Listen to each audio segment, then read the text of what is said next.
You're on the Six Screens Telenetwork, earning the reputation of giving all the right ingredients, uninhibited, in exposing the hard, cold facts about the Watchtower Society.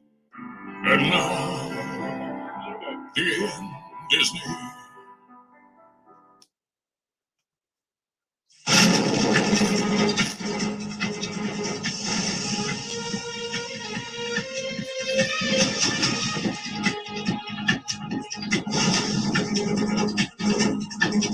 Well, hello everyone, and welcome in to our Saturday night program, JW World News. Wow, what a big week this week was. Probably one of the biggest weeks in my 17-year history of reporting the news on Jehovah's Witnesses. Don't go anywhere. Stay with us.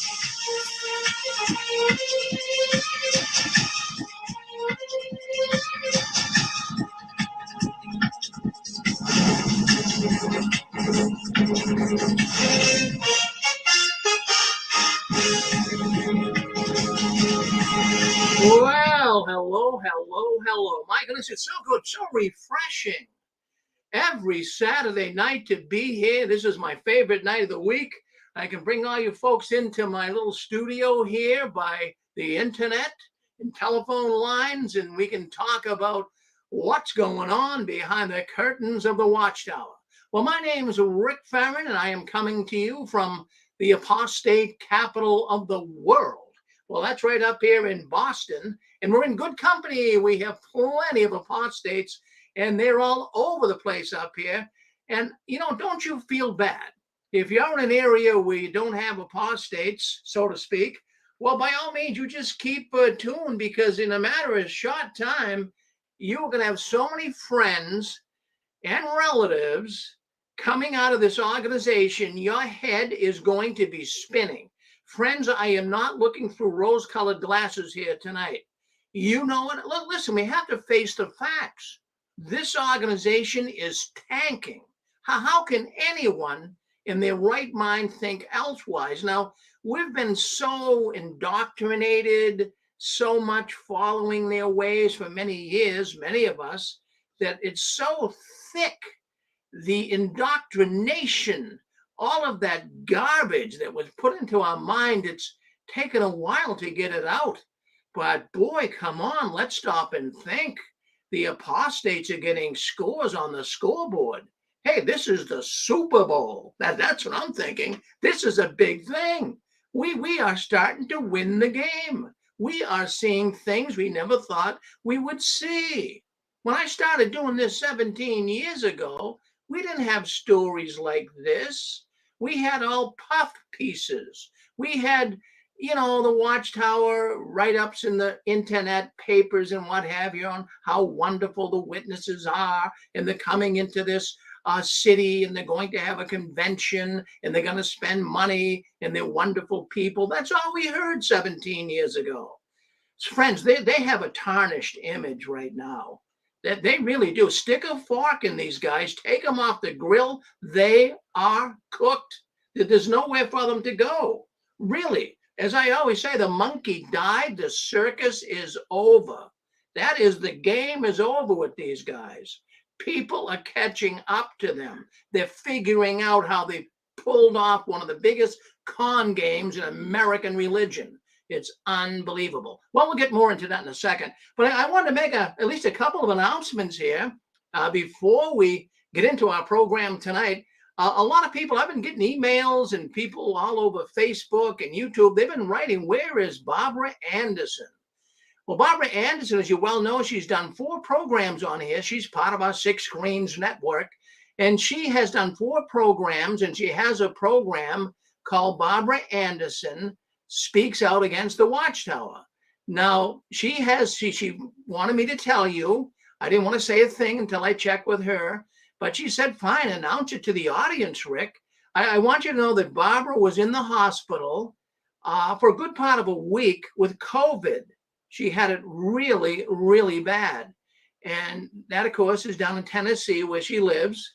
And she also got an infected ear. So consequently, she really had some serious problems with that COVID.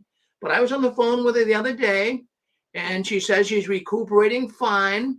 And she wanted to come on even tonight, and even the other night when we did our special on Anthony Morris, she was just dying to put her 2 cents worth in. And she is just flabbergasted by the whole thing. But I will tell you one thing. She says, Rick, governing body people, they don't, they don't, even as they get old and even if they get sick, they still kind of remain there at Bethel. There's an infirmary. It's like a little nursing home at Bethel, and the older Bethelites are there. And that's where Franz was and others. So this idea of Tony, being sick, even if he was sick, they wouldn't let him go. But we're going to talk more about that in just a few minutes. But anyways, I want to welcome everyone in here tonight. I'm so glad. Friends, I have to tell you something.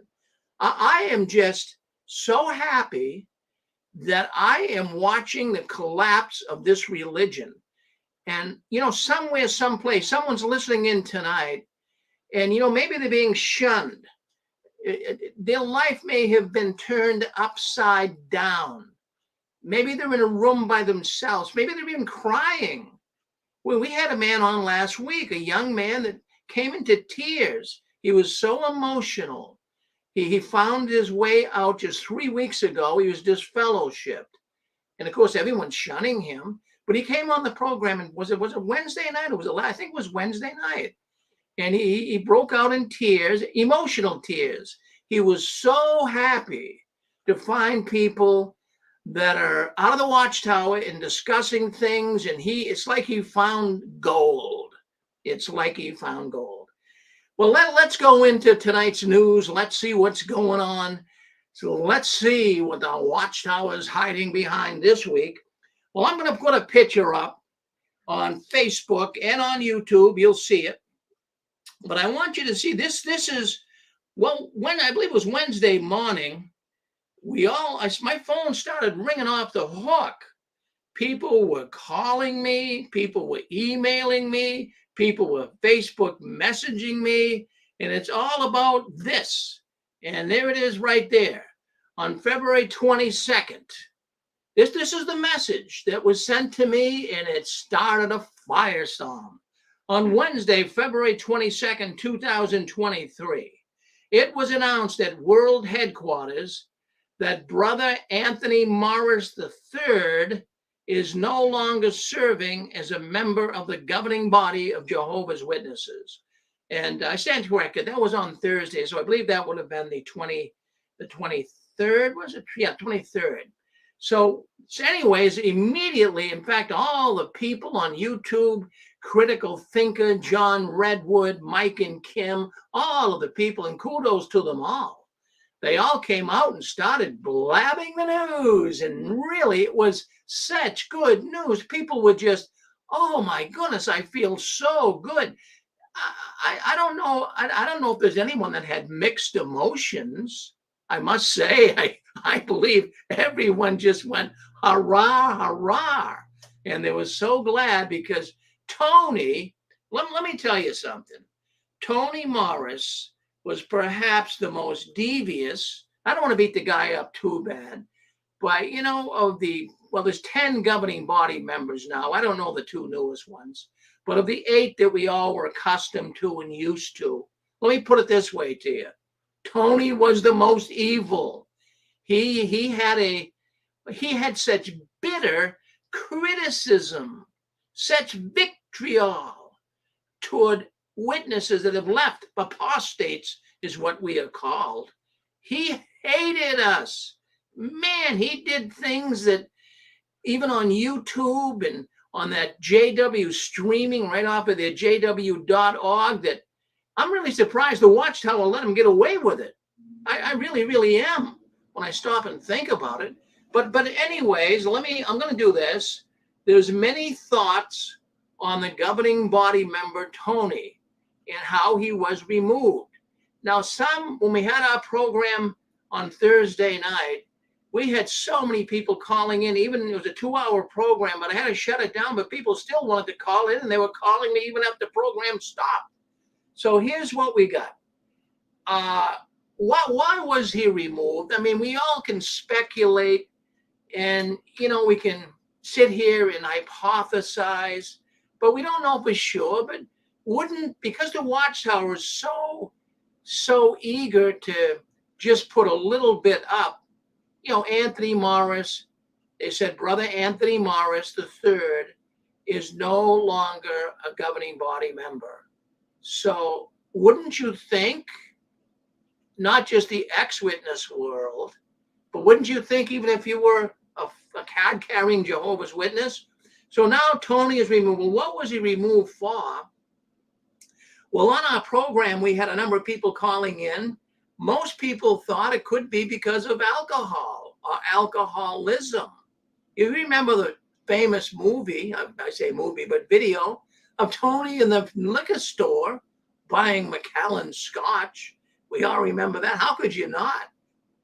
So most of the people who called in on Thursday night, they thought it was because of alcohol. And then, of course, the second reason, many kind of touched the thought of Pennsylvania investigation going on right now. They thought maybe he knows about that, maybe he knows too much, and they don't want him part of the governing body as they're becoming investigated by the Pennsylvania authorities. Some people thought that might be the problem. Now also, we got information from a person that claims that Tony, of course, we know he has two sons. As a matter of fact, I'll put a picture up so you can see his sons if you haven't seen them before. I'll put them up right here. This is Tony's family. Well, that's Tony. Well, he's very young there, right? As a matter of fact, he's from New England. He's from Rhode Island, not too far from where I live. But that's Tony, and he's younger. He's probably in his 30s there. And there is his wife, Susan, and there is his two sons.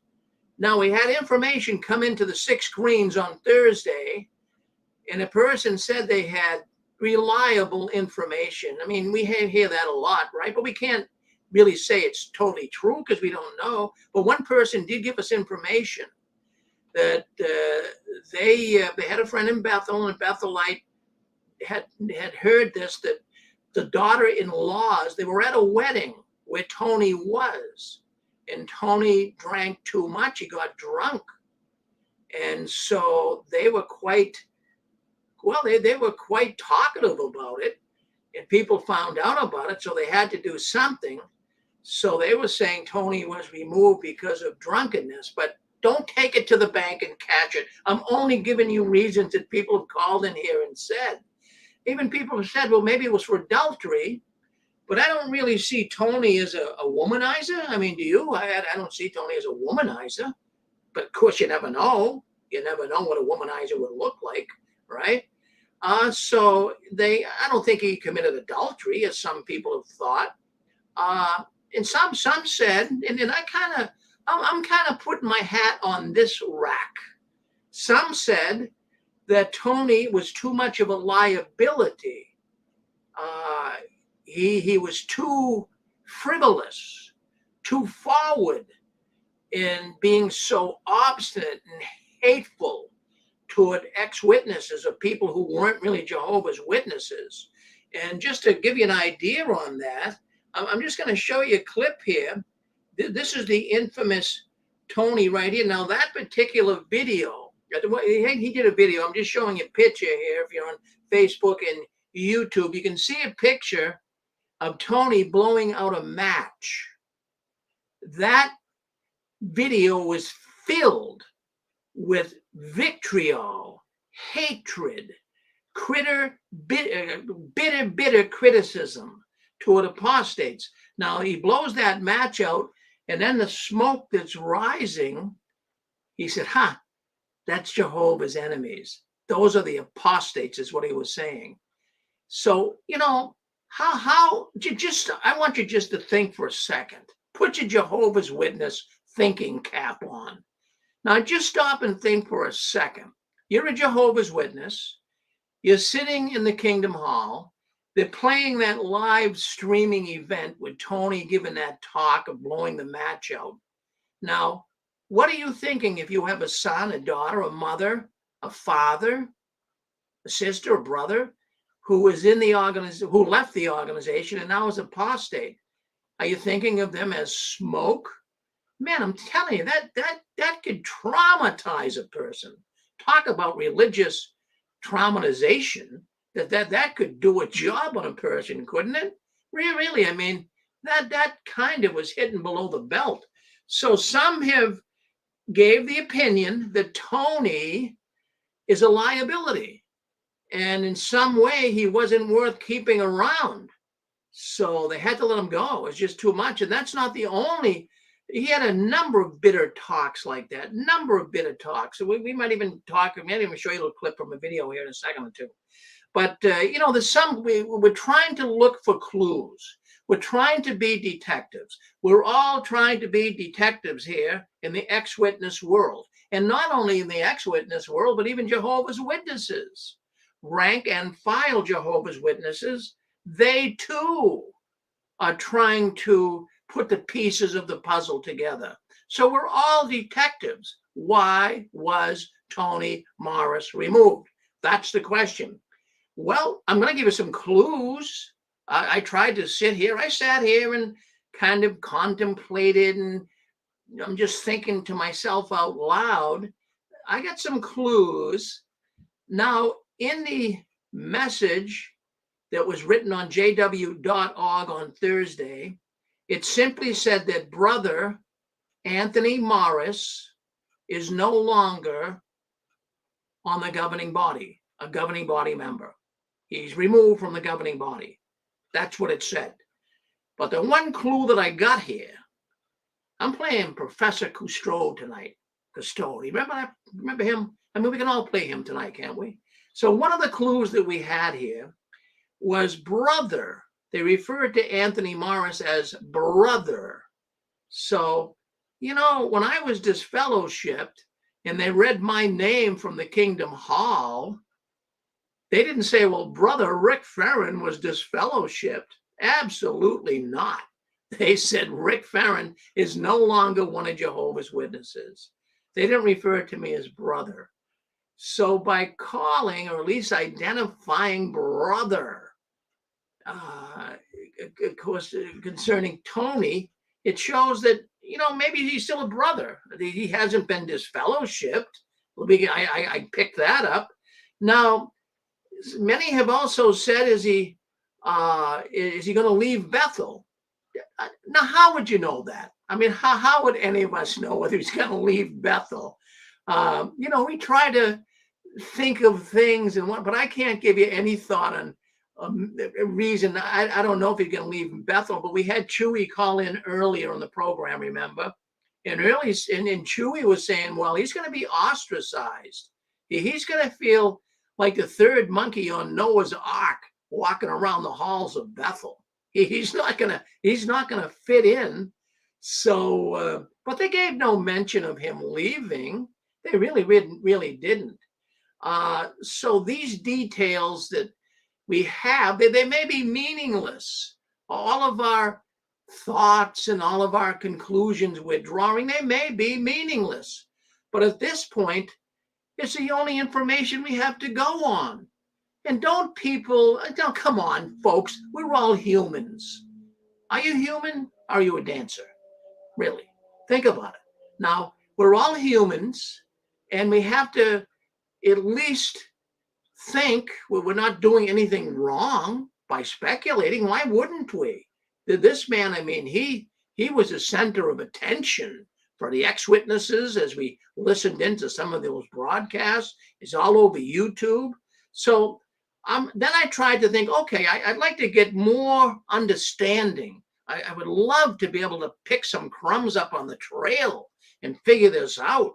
What happened to Tony? So I figured I'd start looking into the Jehovah's Witness world.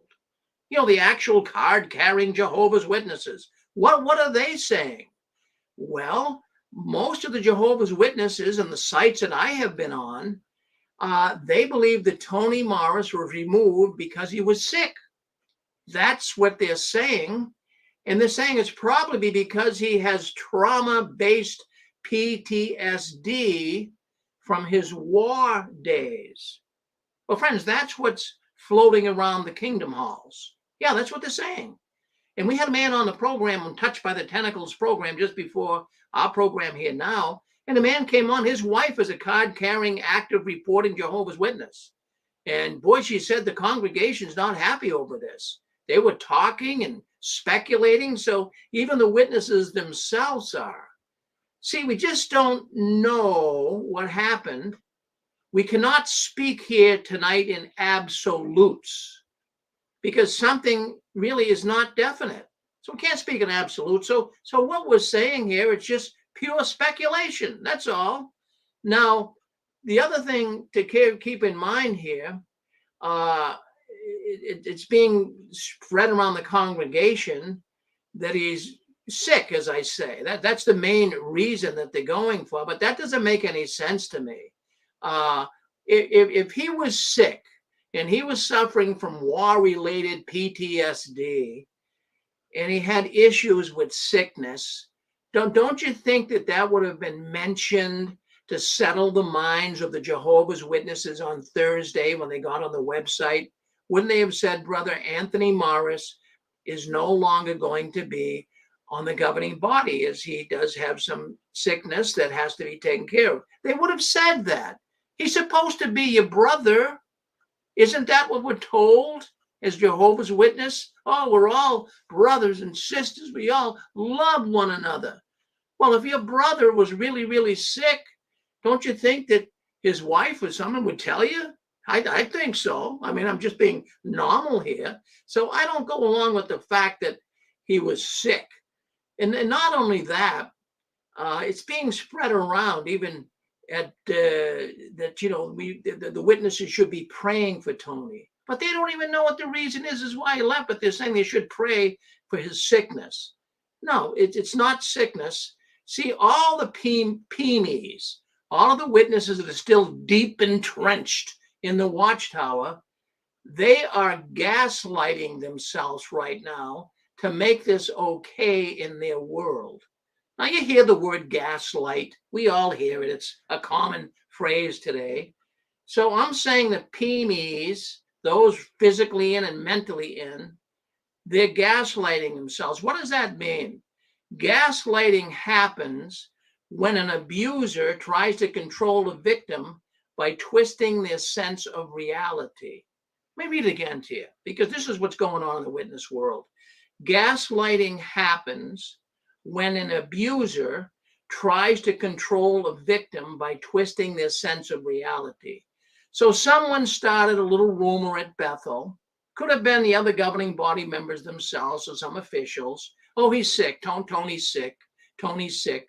And that's all they said. So what it does is now they can control the witnesses by twisting their sense of reality. They're not going to think of anything else. They're not going to think of anything else. They're just going to think, well, he's sick. But there's two other brothers that are older than Tony, Brother Hurd and Brother Loesch. Those two guys don't look too good either. Let me put it that way to you. And they're older than Tony, and they're not in good health. They're sick. They're sick too, you can tell.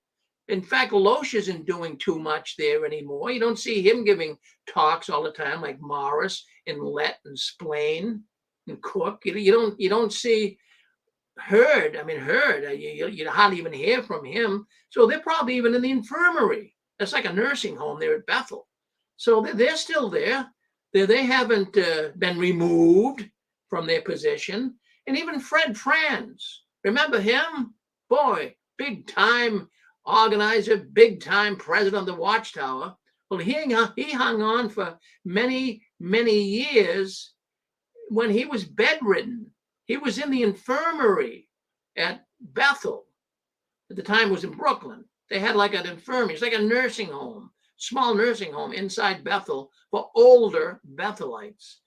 So here we go. Anyone that is telling themselves, if you're a witness listening in here tonight, and if you're telling yourself that Tony is no longer, a governing body member for health reasons because he was sick, you have serious cognitive dissonance. Your mind just focused on that and that alone. It's not going to let yourself focus on anything else. Yeah. So what, you're not going to, maybe with the way the Watchtower is being investigated, it's all over the news, maybe the way that Watchtower is exposing their governing body and how silly they look at times. Maybe there's people really starting to think that, hey, maybe Tony left, maybe he became apostate. I mean, some people have even thought that. So I'm just thinking, but it's not sickness, because even in the local congregation, and let me just remind everybody, the Watchtower is a hierarchical organization. It's run from the top down. What they do at the top is basically what they do at the bottom. So even in a congregation, a local congregation, when an elder is sick, they don't get rid of the elder because he's sick. They just don't give him as many responsibilities. He has less responsibilities, and that wouldn't be a reason for an elder's departure. All past governing body members have died in the infirmary, that nursing home at Bethel, and they all died as full-fledged members of the governing body. So there you have it. So something went wrong with Tony. Something is not passing the smell test. I don't know what it is. And maybe nobody really knows, but we will find out. But they're being asked. A lot of the witnesses now in congregation, they're beginning to pray. They're beginning to pray for Anthony, Tony Morris, and his family. How can you really pray? Now stop and think about this. If you're going to pray for someone, like, we can pray for the people in Turkey that went through the difficult times with the earthquake. We can pray for what's going on for the people in Ohio right now because of a train explosion and poisonous chemicals. We have some direction on what to pray for. But if you've never been given total understanding or direction of what's going on with Tony, how do you really make a real solemn, honest to goodness prayer out of that? But they're doing it. They're praying for him, and evidently they're praying and relating it to his health. So anyways, but he could have suffered. Some also have suggested that Tony could have suffered from a possible drink-related problem. And there could be many problems because of drinking. It doesn't have to be total alcoholism. He might have been a heavy drinker. It appears as though he probably was. He may not have been an alcoholic. Many have assumed that. But maybe he was a heavy drinker. But even that can get to you. That can hurt your liver, your kidneys. It can give you arthritis, a whole lot of things. As a matter of fact, it's like I never told you the story, but my uncle, he had saloon arthritis. Have you ever heard of saloon arthritis? Yeah, he was stiff in a different joint every night. I can't say the same for Anthony Morris, but I mean, people are thinking that. All right, so anyways, could be too. Another thing that could have happened, I'm going to open up the lines. Right now, the lines aren't open, but in a minute or two, I'm going to open the lines to get your feelings on it. But another possible thought is that Tony is now coming to grips with all of the pedophiles that are covered up in the organization. Maybe the child sex abuse has finally gotten to Tony. Maybe it's just like, oh, I can't take it anymore. It's possible that he may even got in an argument with some of the other governing body members about this. Maybe he had plans to try to resolve it, or maybe he had plans to try to make things better for the witnesses and expose who these people are rather than covering them up. Maybe he's the one that believes Jehovah is no longer blessing the organization because of the child molestation. So these are thoughts that may be running through Tony's mind. So that's a possibility. Well, what I'm going to do is I'm going to open up the lines. And if anyone would like to say something, I'm going to open up the lines right now. And all you have to do is... participants are muted and they can unmute themselves. You can unmute yourself by hitting *6 let us know. What do you think? Any thoughts on Tony here tonight? You're on with us. Yeah, go ahead, Dick. I got a thought. Yeah. I got a thought.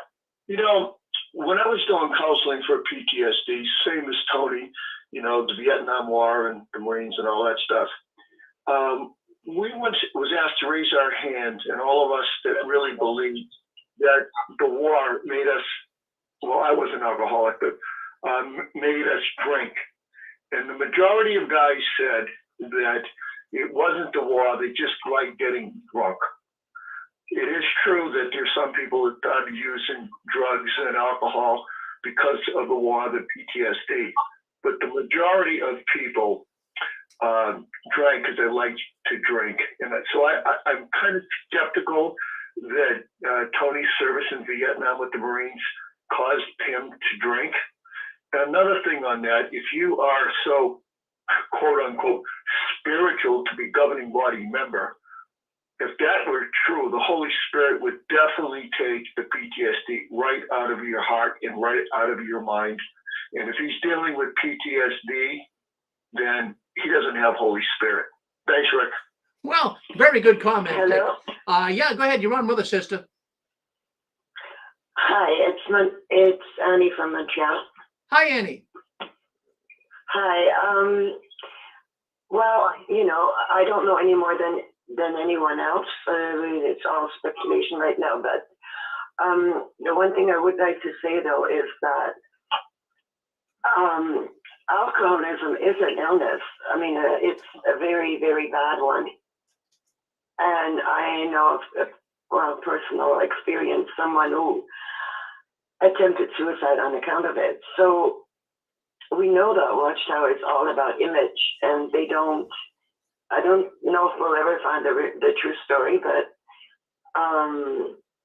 yeah, I believe that, you know, if he really has a huge problem with that alcoholism, then they're going to try and cover it up somehow, like they cover up everything else. So, but if it's other things that maybe he knows stuff that they don't want to come out, like that would embarrass them as far as the organization is concerned, well then, you know, they're either way. I think they're somehow trying to, as usual, you know, cover it up or somehow make something less out of it than it actually is. I don't know. Maybe that's just my opinion. Well, that's a good opinion. That's a good opinion, Annie, because, I mean, they are cover-up artists. They do that. But thank you for calling in from Montreal. Thank you. Hey, Rick. Thank you very much. All right. See you all. Go ahead. I guess we got Kurt coming in from West Virginia. Go ahead, Kurt. Yeah, thank you, Rick. Real quick here, you've done a good job explaining the possibilities with this situation. I'm thinking it's alcoholism. And also, I think that he's just a little bit too nutty for the job, I'm afraid. Based on all the times I've watched him, just a little too nutty. Okay, thank you for taking my call. Well, thank you. Go ahead. Who's next? Go ahead. You're on with us. That's Chewy. Chewy, go. Florida. I'll go with Chewy, then we'll go to Florida next. Chewy, what's up? Well, that's just what the brother in front of me just took the words right out of my mouth. But let me ask the question. I haven't had time to check. There's one YouTube video out there that said that they're removing the videos with him on it. Is that the case, or does anybody know? I did hear that. To my knowledge, the site is still up. I didn't double check it today, but it's to my knowledge was up a couple of days ago. So I'm going to have to double check it again because I'm not sure. Yeah. But the video, if his videos are being taken down, and I'll look at it tonight. But if his videos are being taken down, that says a lot right there. That says a lot because they don't want any more of him on the streaming or anything. If that's the case, I don't want to check it out tonight. That's just my thought. Oh, good thought. Good. Thank you, Chewy. Go ahead, Jerome Mothers. Hey, Scott from Florida. Yes, Scott. I just wanted to say I'm just really happy he wasn't drinking when he was blowing out that match, or he could have burned his hand or set the podium on fire. Well, yeah, that's a good point. That's a good point. Yes. But what do you think of that match video? You think it was a little bit too cruel, Scott? Oh, definitely too cruel. I mean, it's just a very heartless thing to treat people like that and act as if their lives are of no more consideration than that. So yeah, I don't know what his problem is. Whatever it is, I wish him some sort of recovery if it's alcoholism or whatever. But because I've had family members that have dealt with alcoholism, and I know how difficult it can be for them. It's a lifelong struggle. And if that's the case, then he definitely needs help. And I hope he gets it. Well, no, thank you. And that's exactly true. If it is that, we all would hope he would get help. Yes. All right. Who else? Hello. I think we got Randy. Randy, go ahead. I just got one brief thing to say. It just caught me totally, like everybody is just a shock because it happened so fast in just an instant, just about as fast as blowing out a match.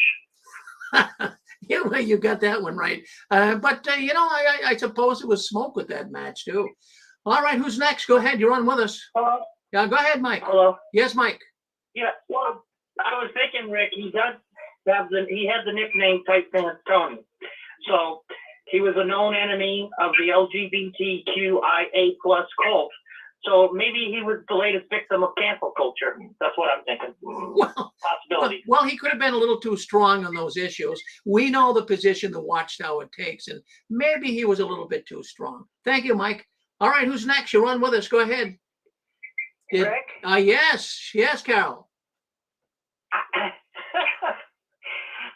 Okay. Carrie, I'm sorry. I came across a comment in one of the XJW forums, and it was quite interesting how this came across, but I want to be careful not to expose the lady's name or the relative.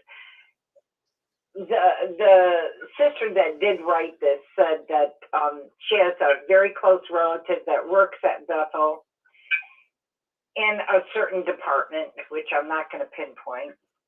And she called her and asked her if Tony had died, trying to be subtle. And I'm reading this.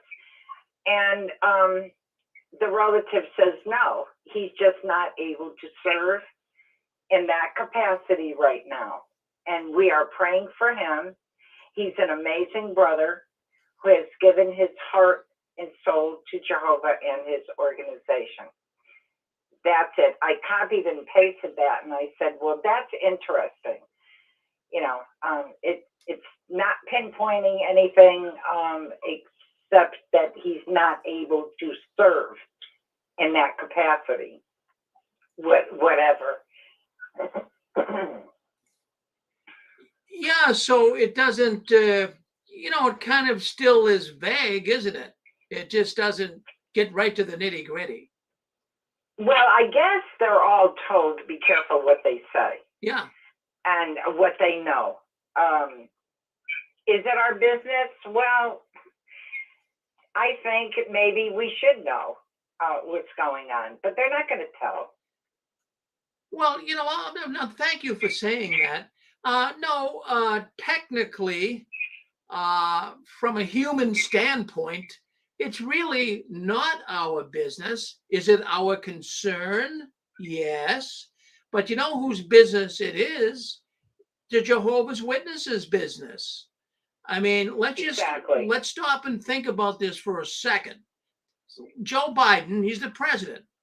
Well, so suppose all of a sudden you get up tomorrow morning and you came across the news channel, President Biden is not the president anymore.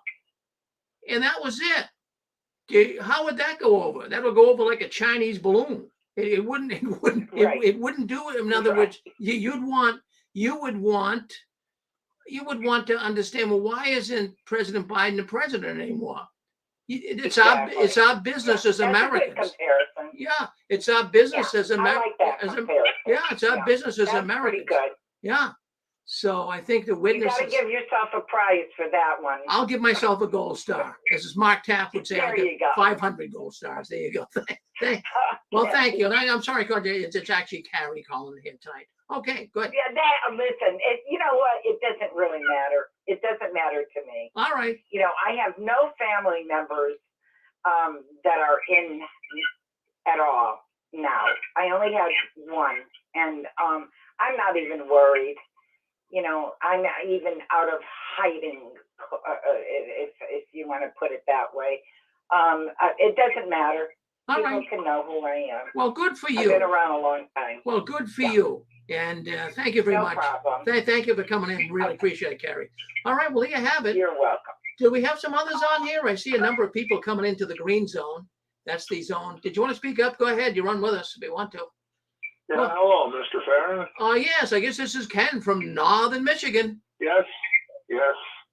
I'm not going to wish anybody any ill will and everything like that and so forth, but if we look on history and everything like that, and according to religious beliefs, especially Christianity, such authority and power was not known at one time and so forth. And as we know through the years, the Watchtower Society, including their executive board, they practically set their executive board members up as kings practically.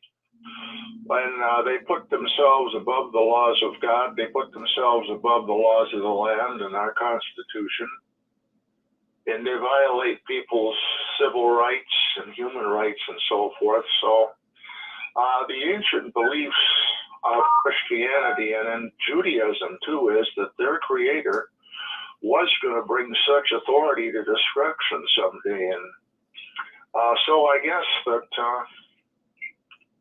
their own literature has exposed them and has said that they are the ones that's going to be realizing that one of these days their maker is going to pass judgment on them because of their evil that they perpetrate on the society and so forth. So I guess that we're just what they've been dishing out all those years. We're just seeing it come back to haunt them.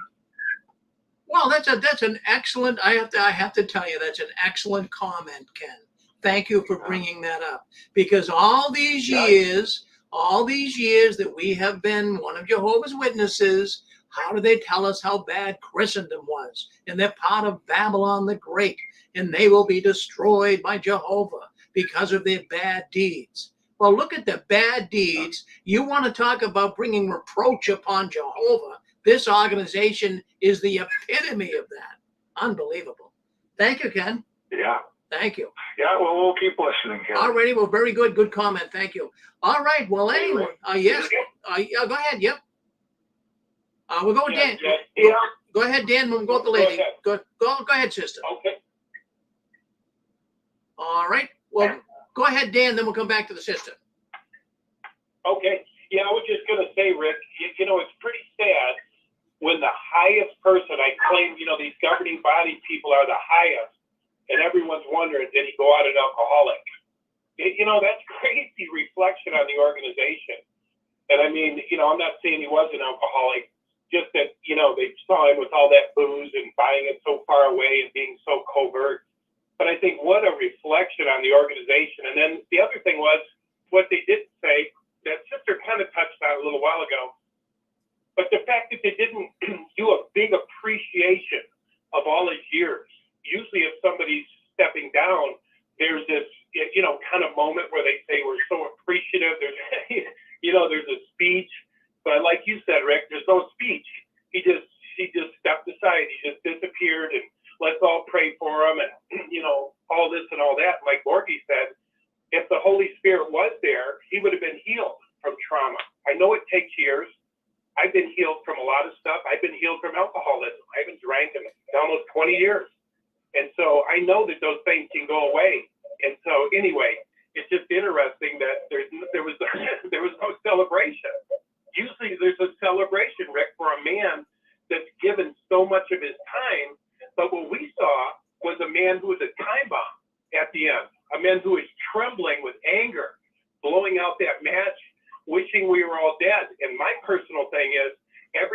physical therapists and therapists would be put on alarm with what that man did, wishing those who left were dead.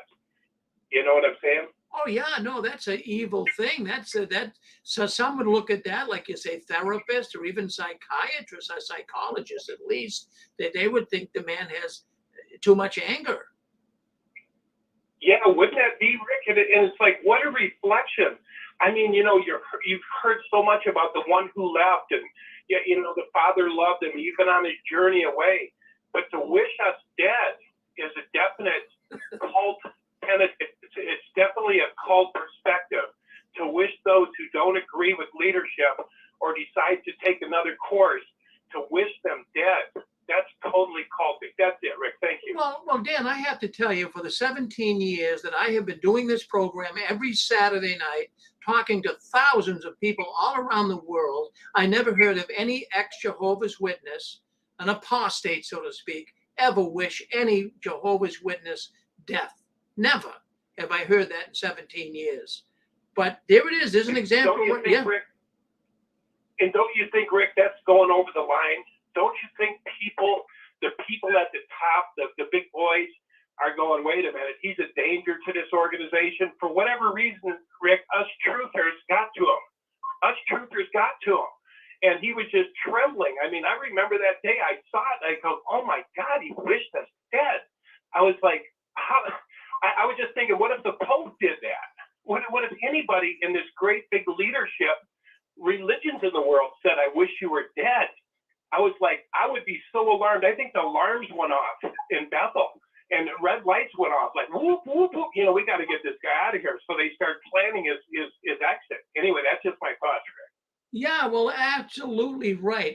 It was a definite evil thing to say.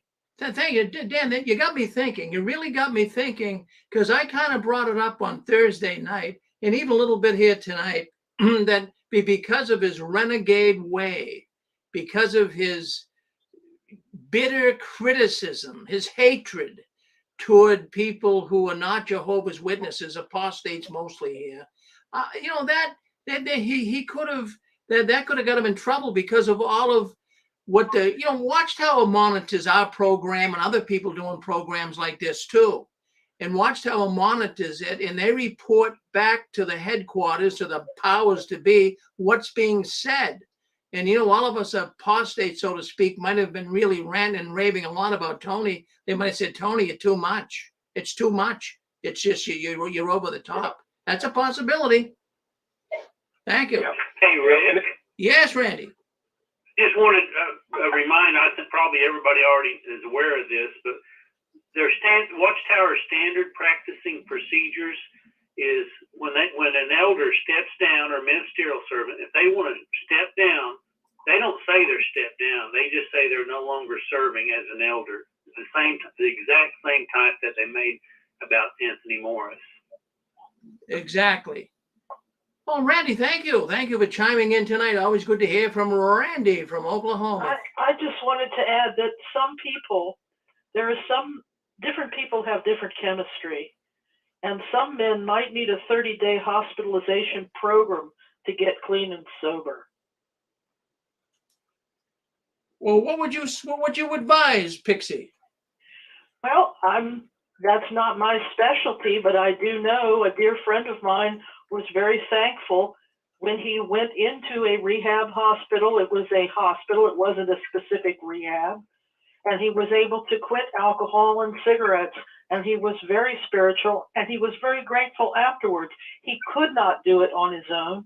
And then you attend meetings if that's a disease called alcoholism that you have.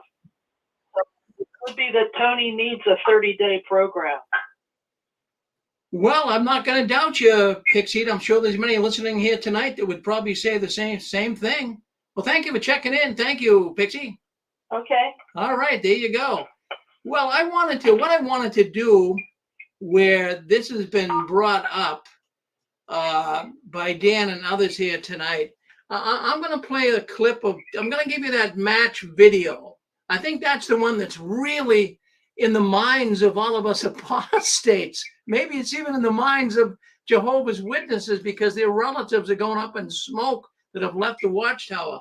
Let's listen in and let's take a look at this. I'm going to share it so you can see it on Facebook, and you'll hear it if you're on our radio networks. So let's share it, and let's let me just make sure I got this nice and big so you can see it. And let's play it. Let me just do this. Now, it's about a 3-minute clip, but I want you to hear the talk. This is the infamous talk that everyone's been talking about. Listen in. Such refuse. Now, this point, what the fire did not consume, the maggots would. Now, I don't know if you know much about maggots, but you see a whole bunch of them. It's just not a pleasant sight.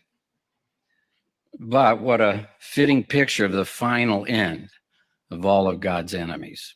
Sobering, yet something we look forward to. However, the apostates and the enemies of Jehovah would say, well, that's gruesome. That's despicable.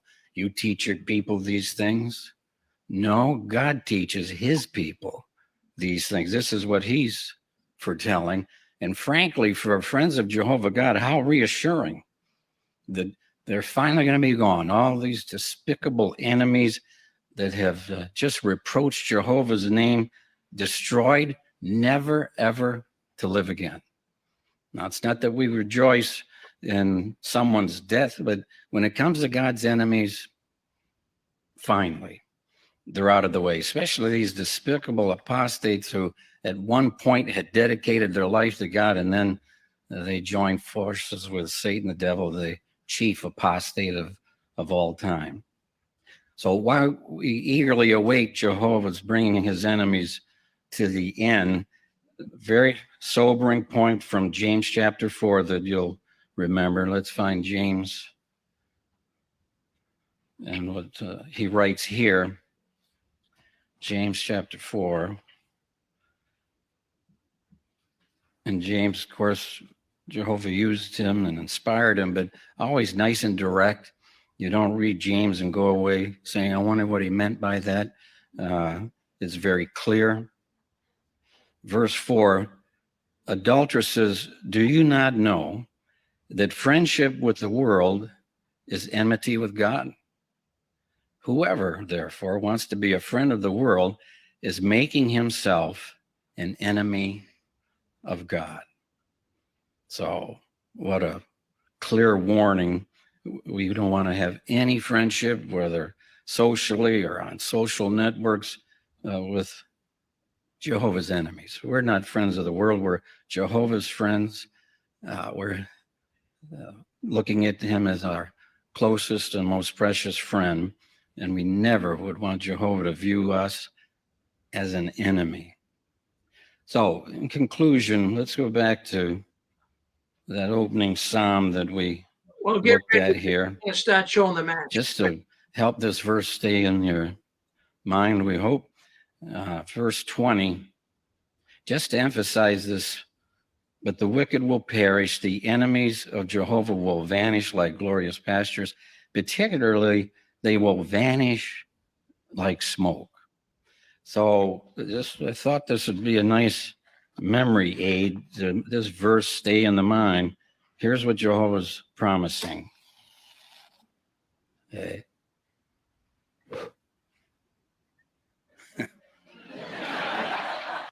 Well, I mean, look at that. Now, how sick is that?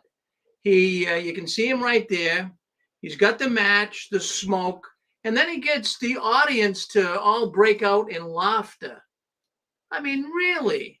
They're laughing? They're laughing over this? This is disgusting. Well, anyways, unbelievable, huh? Can I say something? Yes, go ahead. You're on with us.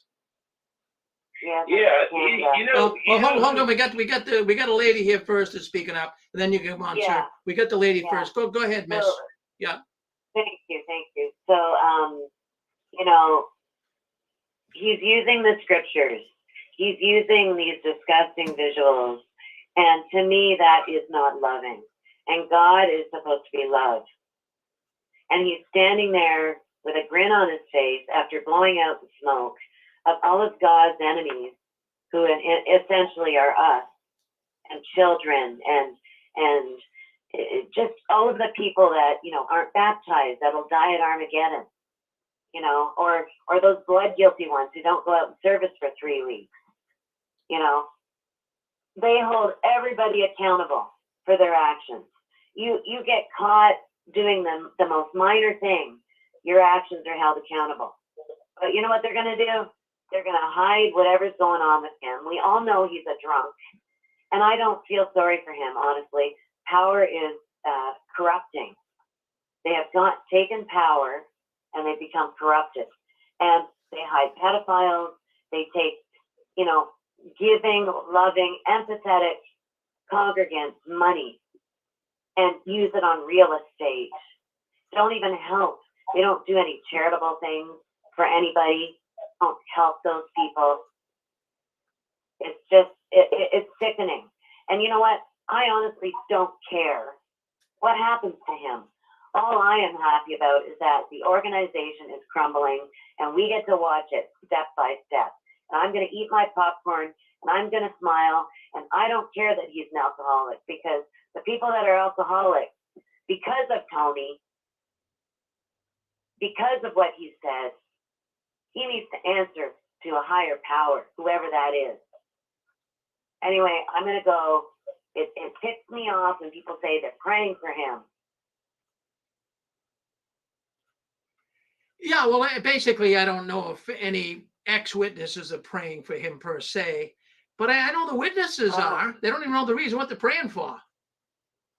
Oh, there's people online on, on YouTube talking about this whole Tony Morris thing that are ex-JWs saying, well, everybody is, drinks in the organization and the poor guy this and the poor guy that. They're forgetting the big picture. The big picture is corruption, lies, and I come from 4 generations in this organization. And my whole family has been torn apart by this, and he should be held accountable. And I'm glad. And he is a criminal because they hide pedophiles, and that's a crime. So if he's an alcoholic, on top of it, whatever. That's not my problem. That's not anybody's problem. He needs to answer for all of the database that's hidden, with all of the pedophiles that have repeatedly done terrible things to children and said, oh, just Jehovah's loving. Trust in Jehovah. Trust the brothers. Don't say anything. It's insidious. And we can be loving and empathetic people and humans because of what we've gone through. But I tell you something, they are answering to a higher power right now. And I'm happy for it. And I'm celebrating. And that's the bottom line. Well, good for you, anyway, sister. I'm going to leave it at that. Thank you so much. I'm going to use Tony's righteous indignation the way he does to everybody else. Well, you want to run for judge. You want to run for judge. You make a good judge. Really? Well, I should have. But guess what? I was stuck in the organization preaching at stores. Yeah. I could have been a lawyer, for God's sake. Anyway, you do a great job. Thank you so much. Well, thank you, Sissy. I think we need to have we got to have a hard stance on this. Well, in fact, I'm just gonna mention what's going on in the world today. Everybody, look at what's happening to even criminals. You see people being pushed in front of subways in New York, pushed downstairs, people getting hit with sticks walking along the street, and they let them out. Yeah. Everybody's too soft. I know. Everybody's too soft. Yes. No, it's injustice, and it's disgusting, and it's everywhere we turn around. And if we don't speak out, we are complicit.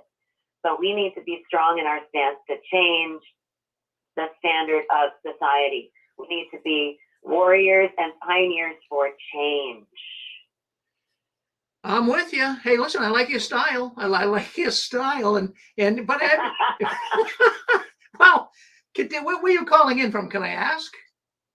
Canada. I thought. I've got both sides of my family are heavy duty JWs, and everything's about being positive.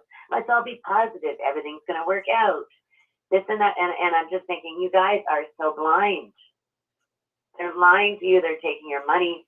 It's ridiculous. Oh, It's unbelievable. Well, I like the way you sound. I like the way you sound. Okay. And you said thank something. you, Rick. Well, thank you. You said something that I caught that I like. I really like what you said. I caught the word, I believe, was frivolous. Even for a little infraction, for a little mistake, you could be called in before this tribunal of elders to condemn you. My son, I'll bring this up. My son, when he was a teenager, just a young kid, maybe 13, 14, and he was walking down the street with his friend, and he had a white pen in his hand, and he put it up to his mouth, and an elder was going by. And so we went to the meeting that night, and the elder came up to me and said, Rick, we're having a meeting in the back room after the meeting with you and your son. My son's only 13. Wow. So we went back into the elders' room. There was 3 other elders in there. And they said, we wanted to talk to you, and especially your son. And my son started crying. He's only 13, 14 years old. He started crying. That's terrible. And they said, now, your son today put a cigarette in his mouth walking down the street. I said, Jack, did you do that, Jack? Did you put a cigarette in your mouth today? Were you smoking? He says, oh, no, Dad. And the poor kid's crying big crocodile tears, He says, no, Daddy, I wasn't smoking. And he still had the pen in his pocket. He says, it was a white pen. And they dismissed it. But see, for a frivolous little thing like that, they'd call you in the back room, Yeah. They just. In fact, my friend here wants to say something. Hold on. I've got one more. I've got my friend he's helped deprogram me. So I wanted you to talk to him. Okay. As far as I'm concerned, the governing body, every single one of them are pretty much guilty of crimes against humanity. Yeah. Yeah. And he's not a Jehovah's Witness. And he has sat with me for years, helping me to deprogram from this insidious criminal organization. Well, I'll tell you what, he's doing a good job. You give him a little pat on the back because he's doing a good job for you. It sounds like you're pretty much deprogrammed. Yeah. Oh, I'm deprogrammed, and I'm an activist, and I work in the shadows. But boy, oh boy, we need to hold hands and look at the victims and say, let us not crack. Let's not turn into those brothers and sisters in the hall that say, oh, well, we should pray for this person and pray for that person because they are held to a higher account. Those brothers. Well they said. are the role models. Well said, really. Right? Yeah. Well, we gotta I'll let you go for it. Well, thank you. We gotta get you out on the front lines one of these days, out in front of a Kingdom Hall Assembly Hall. Thank you. Oh, you know what? I've done it. I went to an assembly just before COVID, and I went in the middle of the night, and I had the JWs brochures, and I put them everywhere. I plastered them in the parkade, at the local, Starbucks that was close to the assembly hall, all through the assembly hall, went to the assembly, did it in the bathroom stalls, and people found out some pretty shocking stuff. Well, good for you. Good for you. That's what I like to see. You're a real activist. Good for you. Well, you have your popcorn. Thank you. You have your popcorn. Sit back and enjoy the program. Thank you. You got it. Thank you so much, Rick. You do a wonderful job. And I don't think anybody should do anything, violent or not that kind of activism. I'm talking about get the facts out. Good. You're right. Okay. Good girl. Thank you. Take care, Rick. All right. Thank you. All right. Well, there you go. Look at that. Look at this. People call in. They call in from all over. We've all been touched by the tentacles of the Watchtower, as we say. Well, anyways, anyone else want to, let me just clear my throat. Does anyone else want to say anything else before we move off the Tony story? Is there anyone? Yeah, Mr. Parent. Yes, Ken. The Christianity beliefs years ago was you teach everyone to pray and you pray for all. That's what a wise old minister by the name of Ken Wyatt also said. Kendall Wyatt was his name back in the 80s or 70s. I remember him saying that. And one of the things that also that is taught by Orthodox Christianity, that your prayer should be that you're being delivered from evil, not. And when you go and you talk to your Creator about it in secret, not to somebody else, but while you're doing that, you do it pursuant to religious beliefs and religious standards and all that, not in anger or hatred towards anybody, but you rely on your Creator to deliver you from evil. Watchtower Society never practiced that for years. As a matter of fact, they say that they're not going to pray for any of their enemies, or they're not going to pray for any of the people who were kicked out of the organization and so forth. So they just pray for their own, people and so forth. A double set of standards and a violation of Orthodox Christianity's beliefs to start with. So, well, we're seeing the end result right now of their actions. Is, like I said earlier, they were sitting in the judgment seat so long, and now the judgment has caught up to them.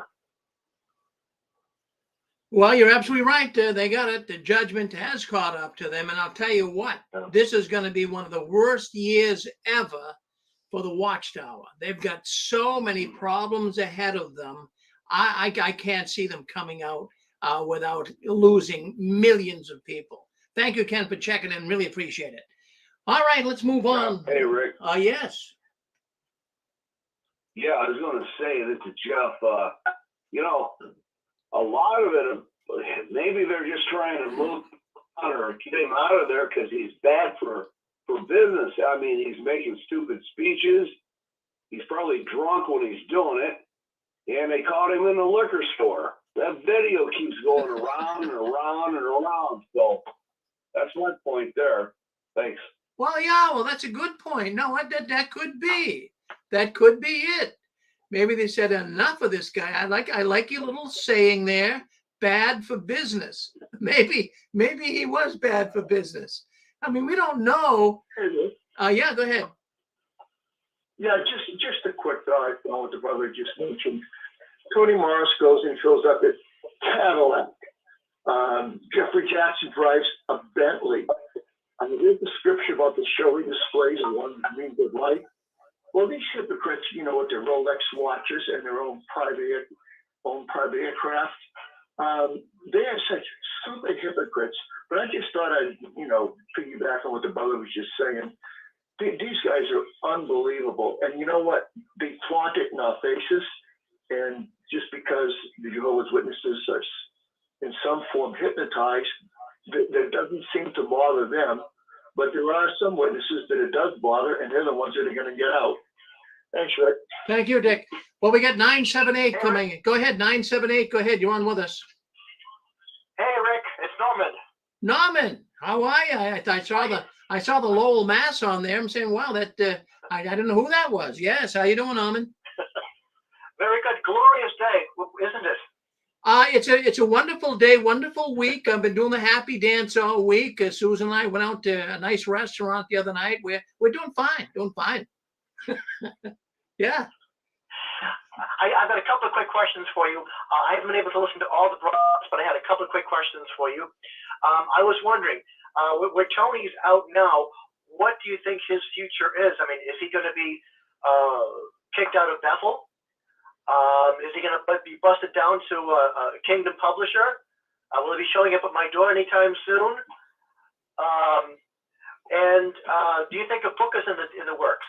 Well, one of these questions are darn good questions. And, it's interesting. Other people have been asking them. Well, first of all, he's still a brother. The website that I was on, JW.org, on Thursday morning, it said that Brother Anthony Morris is no longer one of the governing body. Now, if he was doing something nefarious or bad, they wouldn't put the word brother in there. That's what's really misleading. So he's been removed, but I believe he's still at Bethel. He's just not going to function as a governing body member, but he's going to be ostracized. We had a person call in earlier. He's going to feel like the third monkey on Noah's Ark. He's not going to fit in. He's not. He's gonna be walking around in a quandary. He may just have to leave. They just brought 2 new governing body members in, and from what I understand, they were the ones that kind of voted him out. And they were younger. They were in the 60s, but early 60s. Actually, 160, 159.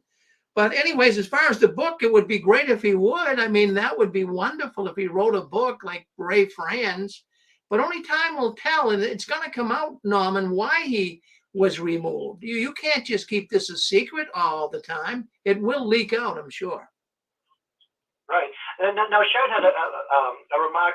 She was thinking that I wonder if when he became a governing body member, if they made him sign like a non-disclosure agreement. Well, they probably would have. I don't know. I'm not sure. We speculate. We think. It doesn't appear as though he has turned apostate. If that was the case, then he would have been disfellowshipped. But it doesn't appear. But as it was disfellowshipped, it's just that it's a rare thing because it's not generally done. You don't hear of that. Even when they had 2 known, one known pedophile and 1 known homosexual, they just moved them on. They didn't say anything about them being removed as governing body members. I never remember a statement like this in the Watchtower where they actually removed a governing body member. Never heard of it. Except for Ray Franz. Except for Ray Franz, yeah. Right. Because I'm wondering, because Tony seems to be an arrogant kind of guy, and you think he probably isn't going to go down, without swinging. Well, I'm sure. He's a tough guy. He's not a mamsy-pamsy. He's a Marine veteran. He was in Vietnam, so he's not some, wimpy guy. So he might have got into a little bit of a spit-spat, an argument of some type with them, and maybe they just don't like his style. As the one caller just called in a little while ago, said he's bad for business. He could be, Yeah. Well, he must be good for the Scotch business, I guess. Well, it could be, but just like anything, you got an employee, you got a worker, say a waitress or a waiter working in your restaurant, and he's aggravating the customers. Geez, you can only put up with that so long. And I'm sure, I'll tell you, that talk, I played a little clip of him blowing that match out, and that's what he's saying. That's what's going to happen to apostates. Poof, up in smoke. So even if you're a witness and you're in the organization and you have relatives that have left and are apostates, that's not a good, the person's going to have trauma over that. It's not good. Some people just can't take that type of trauma, Right. Well, I'm glad they removed him, and let's hope that this bears some good fruit, and the Watchtower keeps going down. Well, thank you very much, Norman. I was going to give you a call. We got the memorial coming up in April, so I think we'll be back down there again. Hope you'll be there with me. You let me know, and I'll be there. All right, we're going to be protesting. That's Norman LaRoe out of Lowell, Massachusetts. He's a wonderful man. Don't ever change, Norman. Keep staying Norman. Thanks. You take care. Thank you. Well, Rick? yes, we got a lady coming in. Go ahead, sister. Hi, I'm enjoying the program. Yes, where are you calling in from? From London. From London. Well, very good, sister. So what's on your mind?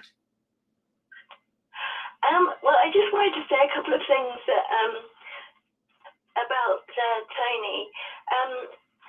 First of all, apparently, couldn't have been a judicial action because if there's a judicial action in Bethel, they're automatically removed.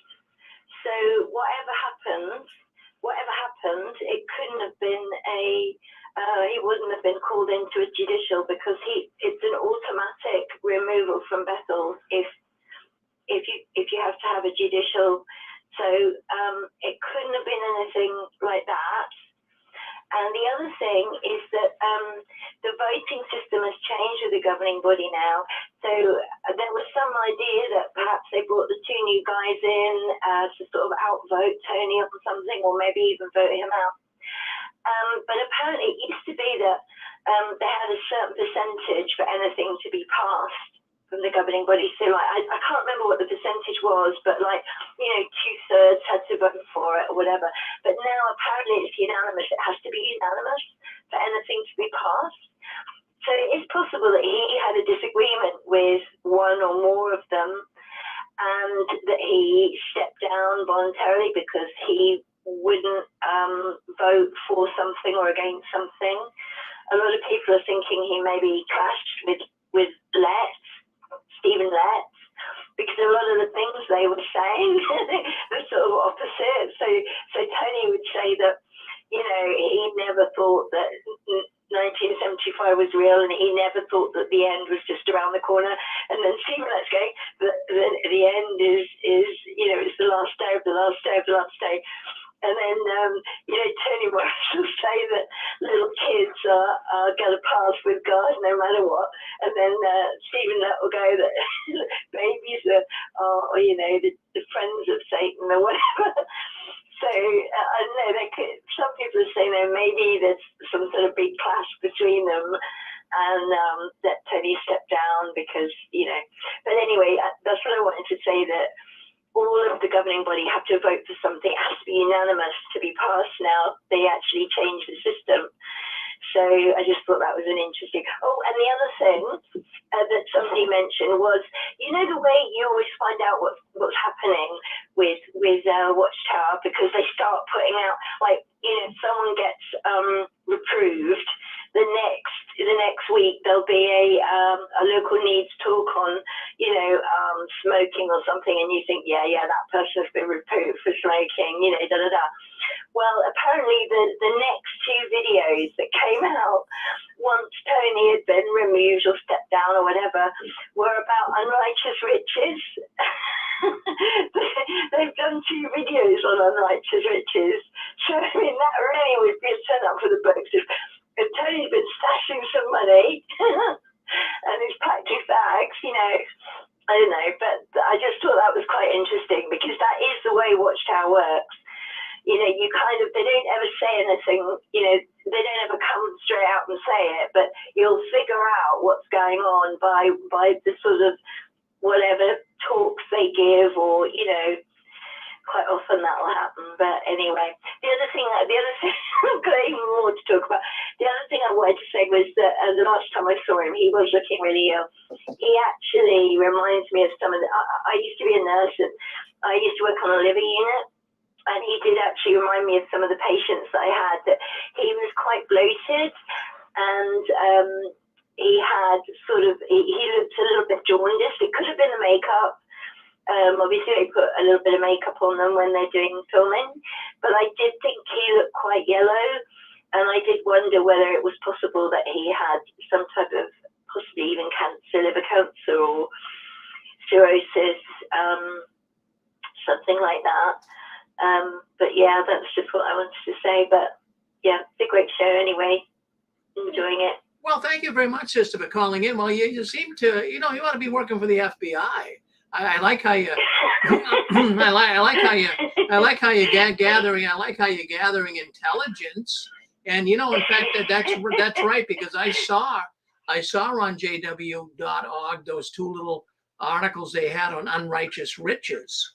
And you know, that's whenever they announce in a Kingdom Hall, you know, why someone was disfellowship, like about 2 weeks later, a week later, they'll have an article about whatever it would be, whether it would be a fraud, or whether it would be adultery, or whatever it would be. Yeah. So they'd have a talk about that, or at least you know, they'd have something said about that. So you might be onto something, sister. You're quite an investigator. Well, thank you for coming in from London. Yeah, thank you. Thank you. Yeah, yes. Thank you, Rick. Yes, thank Have you. a good night. Thank you. Okay, bye. Yeah, bye-bye.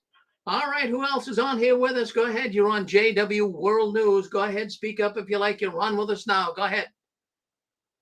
All right, boy, I'll tell you what. My goodness gracious, we got a lot of people coming through here tonight. Did you want to say something, Dick? Maybe not. All right. Okay. No, just that, you know, if the Watchtower was legitimate, they would certainly, you would allow them on the broadcast, and they could defend their positions on a lot of things. But in the 17 years that I've been associated with Sixth Greens, they've never come on. They've never asked to come on. They have never sent you a shut up and deceased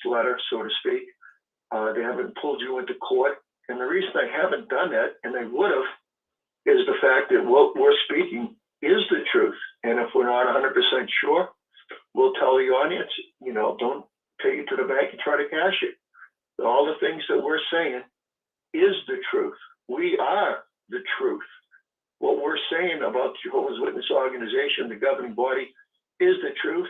And they don't have the guts to defend themselves because they just can't, because they are so deceitful, so evil. And they know if they come on that you'd cut them up, or anybody that has a half a brain that been in the Jehovah's Witness organization could cut them up. They would never, ever come on. Thanks, Rick.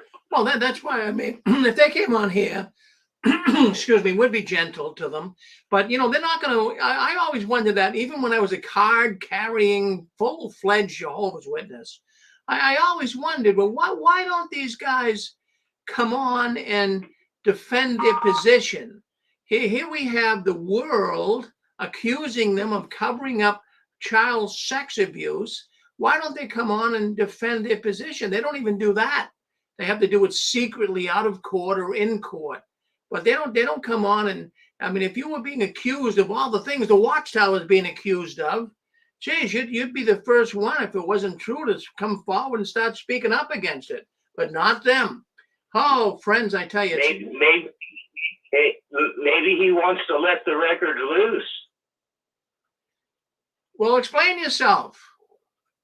Well, I think I don't think the witnesses are even strict enough for him. I think what if he wants to say, let him have all the records? Well, you're talking about Tony. You're talking. What would that do to everybody? Yeah, I think maybe he wants to go start off his own even more radical and stricter religion, because all these religious leaders always do that. Didn't Russell split off from somebody else? Then Rutherford made it more stricter than Russell, and it just goes on and on. These guys are always splitting up and starting their own religions. Well, that's fascinating that you're saying that. I wouldn't discount it. I don't know if he's going to. I think he likes being in the limelight. He likes being out there speaking. He thinks he's taken up for Jehovah. But isn't Jehovah's fight with Satan? I don't understand why they keep killing all the humans. If it's so easy for Jehovah to take care of all this, blow out Satan. Let's put an end to this. Well, let's just roll back a little bit here, caller. Let's just focus on what you did say. I don't think he's starting to formulate his own religion, but you said something that got my attention. Maybe he's sick of them covering up the pedophilia. Maybe you're saying enough is enough. We've got to come forward and put an end to this and talk about it. That's a possibility. Good thought. That's good. All right, you're on with us. All right, so we move to the next. Yes, go ahead. You know what? I'll just let you move on to the next point since you're going. Well, no, go ahead. Go ahead. No, good one, because I know you're on the same. I'll just make a quick point. Yeah. It's Eric. How you doing, Rick? Good. Can you imagine what these governing body meetings are like, though? At this point, they've been governing body members, most of them, for a long time. They're egomaniacs. They've got to argue. They've got to be certain ones that can't stand each other. And who knows? Maybe Watchtower will eat itself. Maybe the governing body will eat themselves. Maybe they're going to constantly start to disagree. They're under a lot of stress with all these child abuse cases, especially Pennsylvania. I'm sure this affects them. And when people are under stress, they argue. And I'm just curious if it's possible that they'll eat themselves slowly over the years, that they'll argue amongst each other. Well, you're absolutely right. I mean, that's a good understanding of what's taking place. And Eric, I have to tell you too, the people here on the six screens, they really love you. They do. And I got something that I love you all. Well, we all love you too, Eric. And I want you to know that there's some. Write me at jwworldnews@gmail.com. I got something that I want to share with you. JWWorldNews@gmail.com. I'm just going to write it down real quick because my memory stinks. Okay. And I got a pen. All right. JW World News at gmail.com. All right. All right. You write me and I'll get back to you. Okay. Thank you. All right, buddy. Good hearing from you as always. Always good. Okay. Who else is on with us? Go ahead. Hey, Rick. When I saw that video of the Bottle King at the Bottle King, he didn't buy a bottle. He had a shopping cart with cases in it. So I'm guessing he didn't drink it all himself. I think that he was on a beer run. Wasn't it expensive Macallan, top shelf stuff, butterscotch? Yeah. Do they preach prayer and fasting in the Watchtower? Do they go through fasting? No, they don't do. No, they don't do that. No, it's pretty straight cut. They don't do it. Any charity, any homeless outreach, anything of that thing? No. Don't look for charity. No.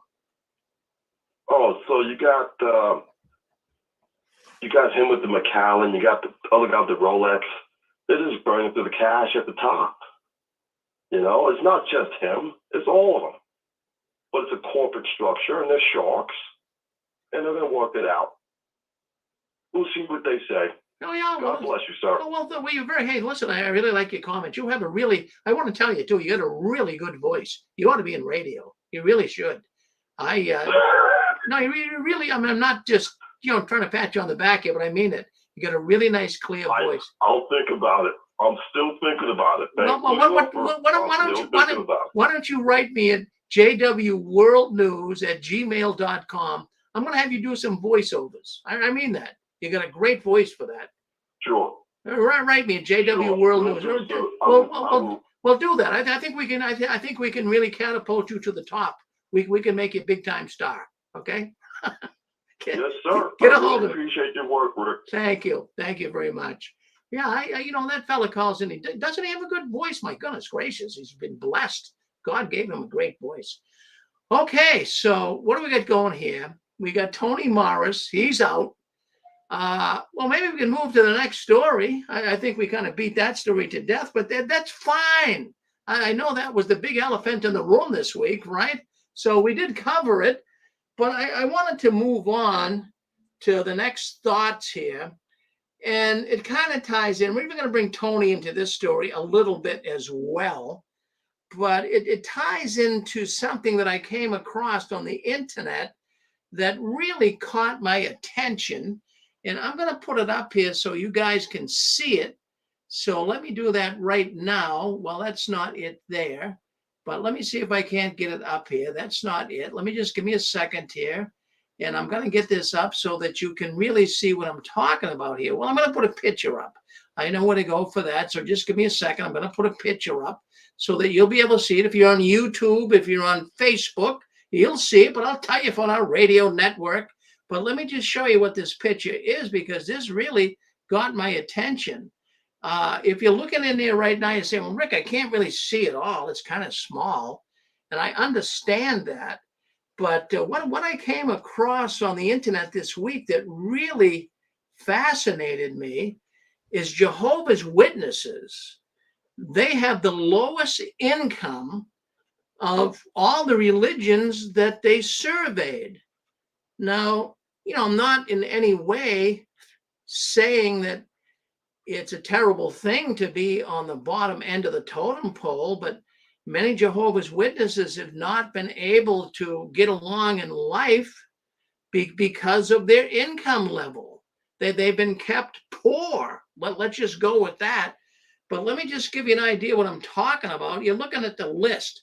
There's a list there that goes all the way from, well, it goes into so many things that it's showing how poor the Jehovah's Witnesses really are. And their income is the lowest level. Only 4% really make six figures. And most of them are in the low income bracket. Now, I'm not picking on people, because I'm going to tell you right now, so many people have had the ability to do so good they had talents, they had abilities, they had trades. But who really stifled it? Who held them back? The Watchtower. And well, hold on 1 second. We're going to mute you right here, sir. We'll talk. We'll bring you in a second. Just hold on. Then we'll talk about this. But anyways, it's talking about the low income in the organization, the lowest of all the religions on this list. The highest income people are the Hindu people. And you know that the Indian people, they do really, really good. They get educated and they become doctors and lawyers and they become engineers and they make really good money. Not that we're trying to make money a line of demarcation or who's bad or who's not.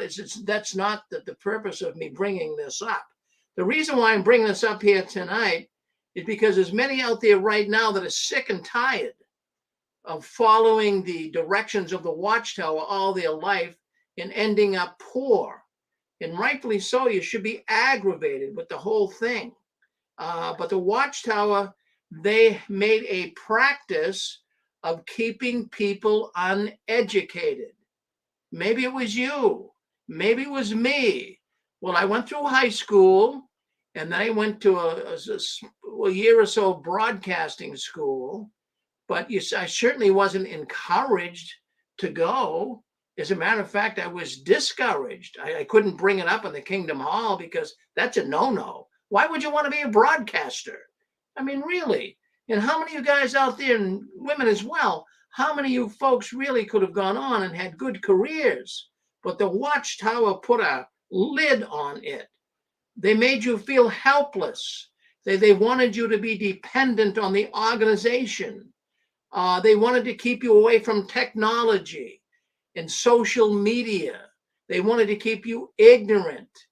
And they didn't want you really to be able to find out about the organization.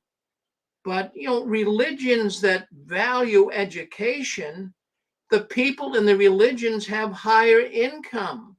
In fact, they even stay with the religion longer. Why do you think the Watchtower has one of the highest churn rates, if not the highest, of all religions? Because people can't stand being Jehovah's Witnesses. So, you know, the society, they're not very good in helping you to get ahead in life. But, you know, the irony is that they're actually proud. I want you to listen closely to what I'm saying here. The organization is actually proud that you're poor. Oh, they think it's wonderful. And even the Jehovah's Witnesses who are poor and just kind of scraping by because of the doctrine of the Watchtower and the policies. So they're so glad, the witnesses and the organization. The irony of it is they say, well, we're no part of the world, and thus we're not materialistic. Isn't that disgusting? How many people have they really, really hurt? And that's where I'm going to bring Anthony Morris III back in. I'm not done with Anthony tonight yet, believe me. Well, you know, he gave a talk. I'm going to play a little bit of it. I got a little clip here I'm going to play you. But Tony, again, coming out and opening his big mouth and again saying things that could, in my way of thinking, be very, very destructive. Now, not only for Jehovah's Witnesses, but people listening to him. And he is basically saying that you should really give money to the Watchtower, no matter how poor you are. Even if you're just a widow and you have no money. And he uses the biblical example, the widow put some money in the till, right? Well, he goes on, and I'm going to play the clip. You'll hear the clip if you're on our radio network. But listen to this clip, because let me tell you something. This is very, very disturbing. When I heard this clip, you know, Tony continues to get people in trouble. I just got rid of that list so you guys can see it. But let me see if I can't get this up so you guys can get a little taste of what I'm talking about. We're gonna play this little bit of a clip here with Tony talking about giving money to the organization. Even though you're poor, Tony says give the organization the money. So let's share this and let's bring Tony on right now. Let's get this up so you can see it. Let's play it. Listen in closely. Keep in mind, sometimes if you are poor, remember the widow.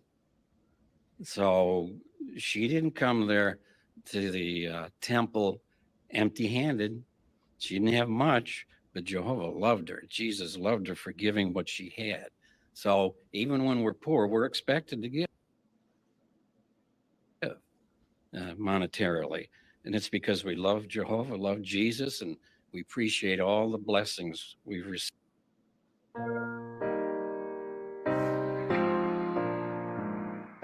Tony going into the liquor store. Te damos las gracias.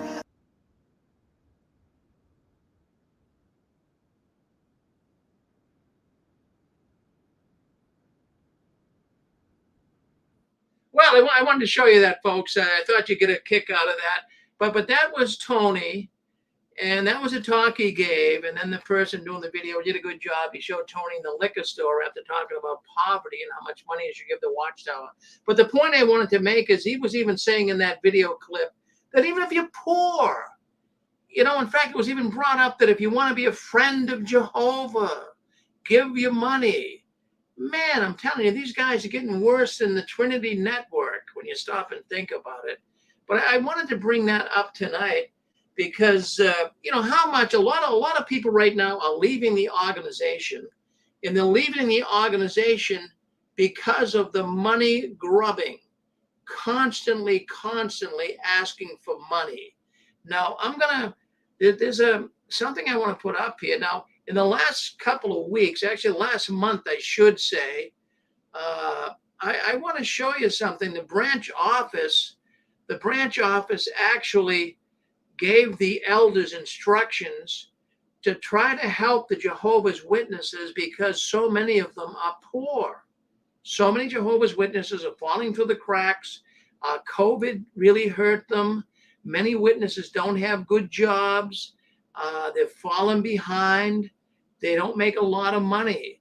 So the organization about 3 weeks ago, the branch office in the United States sent a document or a letter to the elders and all the congregations in the U.S. branch saying that they want the elders to hand out a flyer that gives all of the resources that poor Jehovah's Witnesses can use to get help from the government. Now, not help from the Watchtower. No, not help from the Watchtower, but help from the government. And as a matter of fact, the article has to do with United States resources for distressed households. Now, this was sent out on February 6, 2023. So that's about 3 weeks ago. But what the elders are to do with this publication, it's a flyer, a pamphlet, and it has all of the resources in the United States for distressed households. So many of the witnesses are getting text, even as we speak, saying that if they're going through financial difficulties and having trouble with finances, they can get a hold of certain agencies that will help them. But don't expect any help from the Watchtower. You're not going to get help from the Watchtower. Get that out of your mind. So I listed here, I'm seeing on this pamphlet, there's a number of, maybe I should share this with you, but I can just read it. I think you'll get the gist of what I'm talking about. But there's a number of federal agencies that the elders are going to distressed households and Jehovah's Witness organization and telling them where they can get financial assistance, whether it be rent help, whether it be help for utilities, whether it be help for food, for health. So I have mixed emotions about this. I talked about it a couple of weeks ago. I think it's nice the Watchtower is at least reaching out and telling the poor Jehovah's Witnesses where they can go. But on the other hand, did you ever know of anyone that was helped by the Watchtower organization financially? I have to tell you, in 17 years of doing this program, I've never heard of a Jehovah's Witness come forward and say, hey, Rick, Boy, the Watchtower helped me out. My van broke down, my house burned down, and they sent me a few $1,000 to get me on my feet. Never have I heard that. Now, I have heard that local Kingdom Hall elders have helped people. I've helped people. Some of you guys out there help people. You had a poor Jehovah's Witness, you help him out. Couldn't pay his gas bill, needed a few bucks for food or whatever, you were more than glad to help. But with the Watchtower help, absolutely not. I have never had a person call me in tonight. And I'm going to open the lines right now.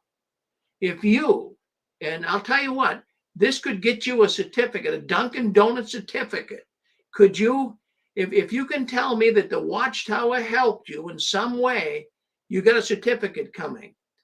Go ahead and speak up. Is there anybody out there? We got a lot on the line here tonight, lots of people calling in. Is there anybody that's ever been helped by the Watchtower organization? *6. All I'm here is crickets. Hey, Rick. Yes, Dick.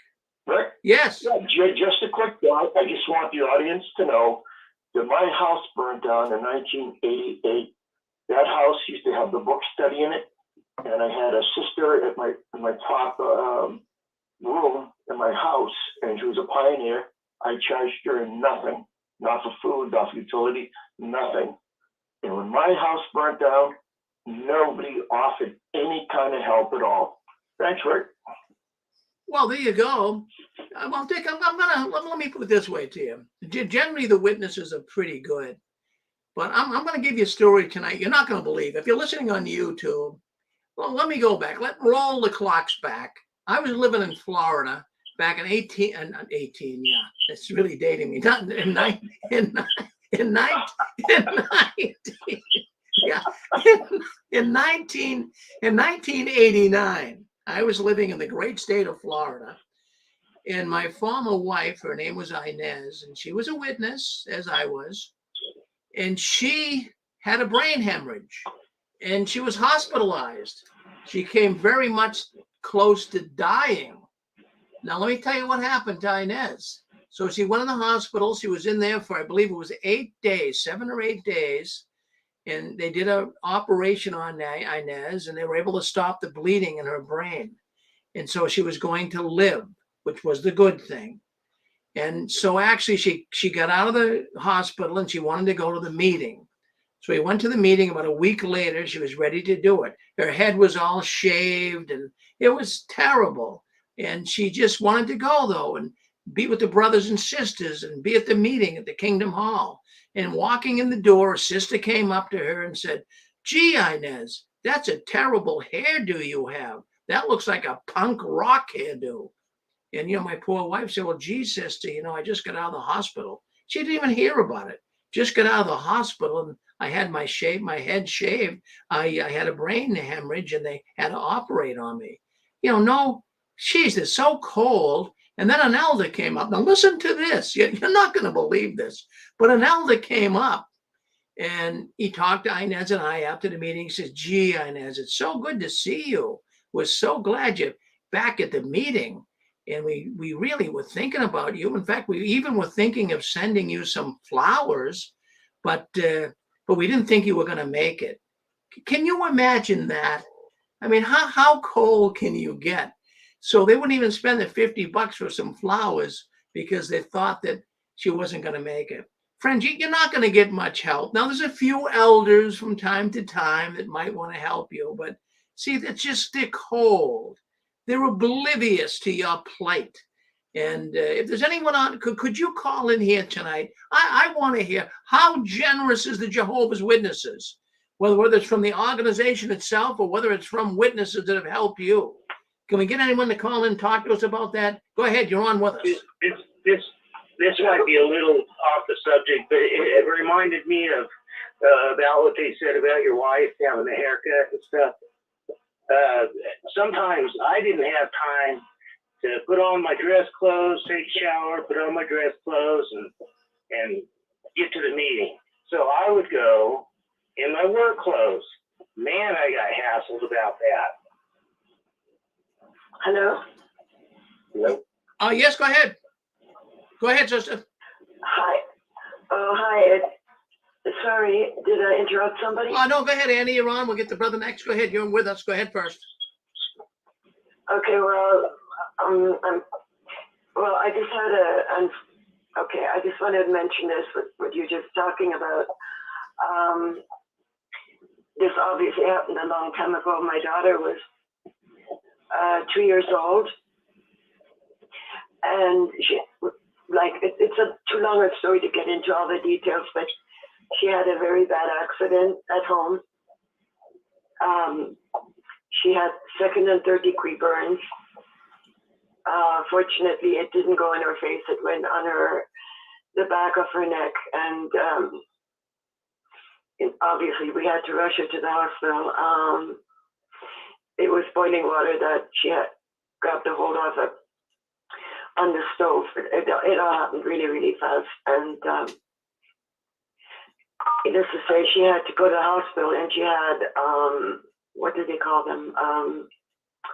Skin grafts done because her burns were, that severe. And so she was in hospital for 7 weeks. And we took turns, my husband and I at the time, we took turns staying with her. And I went to the meeting a couple of times on my own. And I know that 7 weeks is a pretty long time. And I really thought that a couple of brothers and sisters would come to to see her. She was only 2 years old. And only one person came in 7 weeks. And when I mentioned it to an elder, I was kind of sad and upset about it, to tell you the truth. And I'll never really forget his response. He just said to me, "Well, they don't have to." And I will never forget that. Like my little girl was in the hospital and with severe burns. So I know how callous and cold and unloving they are. I just wanted to mention that. Well, thank you, Annie, for sharing that story. And I think people have to hear these stories. They have to hear these stories. Oh, you go ahead. You run with us. Hello, Mr. Ferry. Yes. Hello, this is JP from California. Hello, JP. Hello, I wanted to share a story. I talked to a lot of people from that call in, a lot from the show, outside the show. But this is a story that I haven't shared, and it brought back a lot of things. Just how the community as JWs just depend on themselves for help, as opposed to getting any help from the society or anything. I remember we used to have a book study at houses. So we used to have book study at my house. I was raised as a JW, but we used to have book study at my house from 8 years old till I was like 16 or 17. We always had it in our house every week. And they met there every week. But one time, and it wasn't a time when the friends were meeting there at the house, a terrible accident happened. This car crashed into our house, and it was these three young gentlemen. They all died in this tragic accident. They crashed through the back of our house and all that. It was terrible. My mom tried to revive them, and some of the neighbors, some of them got airlifted. And after that, my mom was saying, wow, I just can't believe like we weren't meeting there that night for book study. Can you imagine that? But the point being is we got all the help just from the local friends in the congregation. Everything, we got some help from the insurance company, but everything they didn't cover, like they didn't cover the back fence and that. We had a wood fence, and that's why the whole thing, and it's very sad. I really want to give a remembrance to those young men that died. It was very tragic and very sad. I wasn't there. I was actually at the skate park. I was a teenager at the time.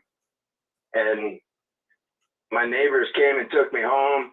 It was a very terrible thing that happened. But the friends did help, supporting us and all that. And the insurance company rebuilt a lot of stuff. But I remember even the brothers put in extra money and stuff and came together. This brother owned a mason company. He put up a block wall behind the house, reinforced and all that, and helped us out because that wasn't covered. We were put up in a hotel. The friends were bringing us a lot of food and stuff. But the point being was the Watchtower never gave us a dime for anybody, and they never helped anybody. And I remember I didn't have my dad around so much, and the brothers always helped me with certain things like getting a book bag, new shoes, and stuff like that. But it was from them. It was never nothing that ever came from any donations or anything to help any people that ever needed any help. So that was just one story that I did want to share. It kind of brought it back to mind. I kind of always have put it back to the back of my mind because it was very terrible. Our house was completely destroyed, and we couldn't live there very long after that because my mom was going through so much tragedy and stuff because all those people that died were just teenagers, and they died in my mom's arms and the neighbors' arms. They were trying to revive them, but they're all pretty much dead by the time any of the emergency personnel showed up. So it was a very terrible scene.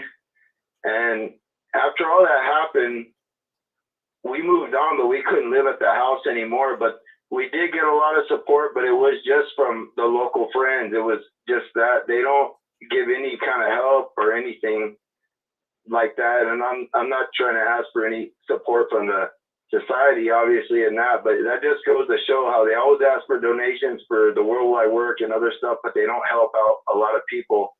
But that's all I wanted to say. Thank you. Well, thank you very much for sharing that story with us. No, they're not gonna be sympathetic toward anything.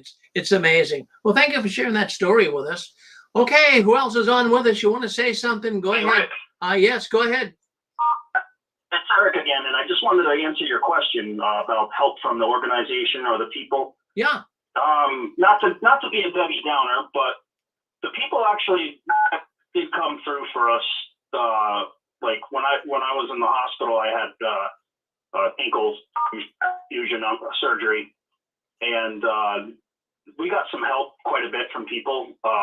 Got some people more than others gave quite a bit to us to help us out. My family really didn't do anything for me. They were they're not the greatest people. But as far as from the organization, absolutely nothing. And even though they gave me help, a lot of it was conditional. I mean, none of them talk to me anymore. And as long as I'm in the organization, we'll all take care of each other. It's a very conditional setup.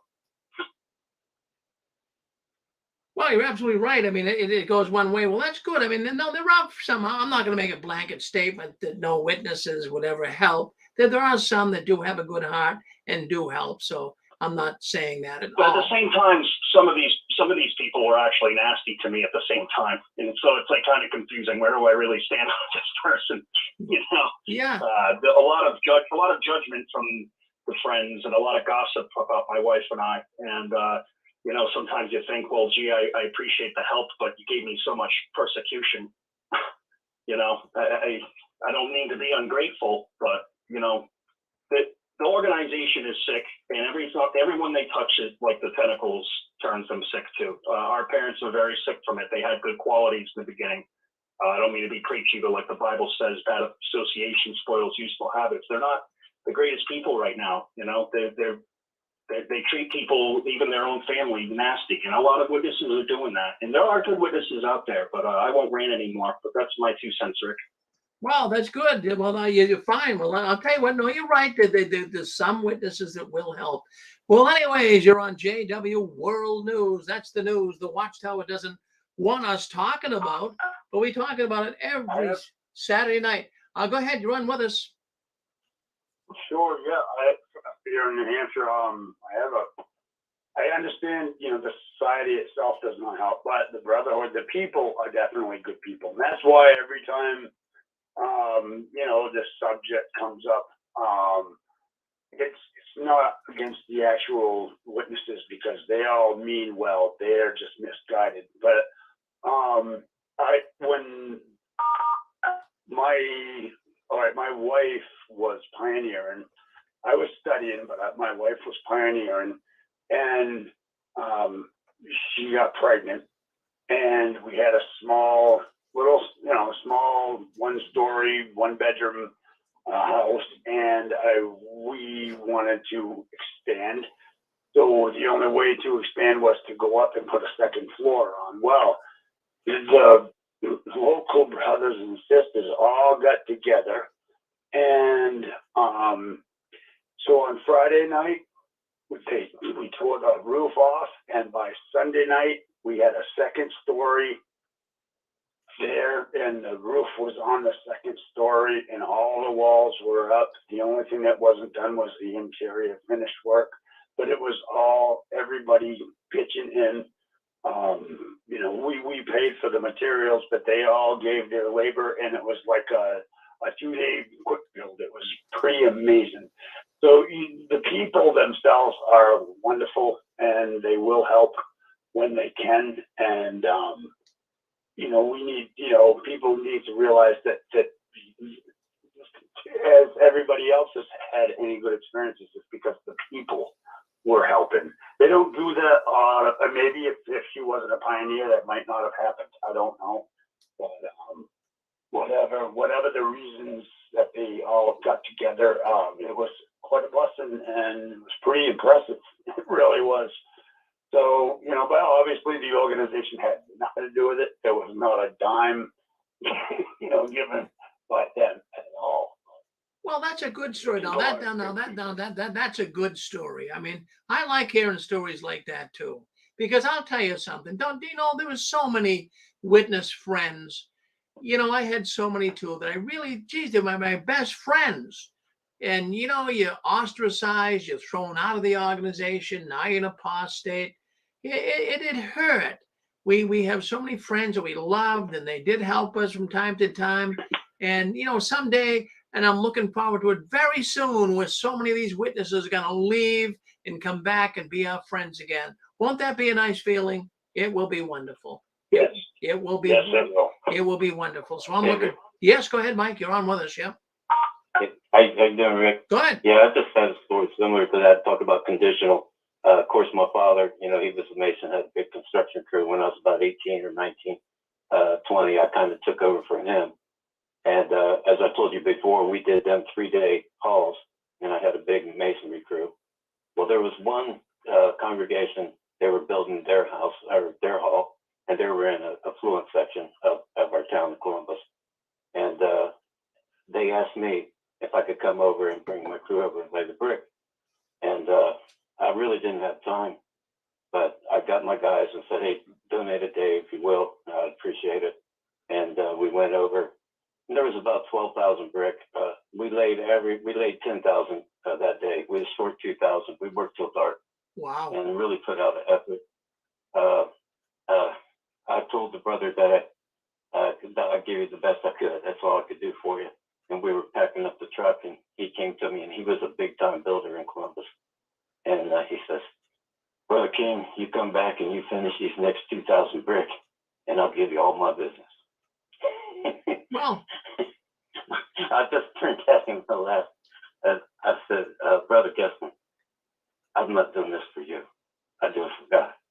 And I just turned around and walked away. And I don't think I ever talked to that guy again after that, to tell you the truth.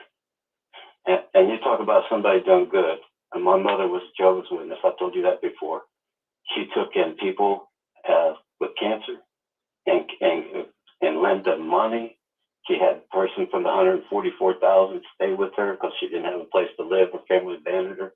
And I also remember as a kid, she took in another young boy. His parents were sick, and no one would take the young boy. And my mother and father took him in. Well, you talk about a true servant of God, and I wish she wasn't a Jehovah's Witness, but my mother was the epitome of she left that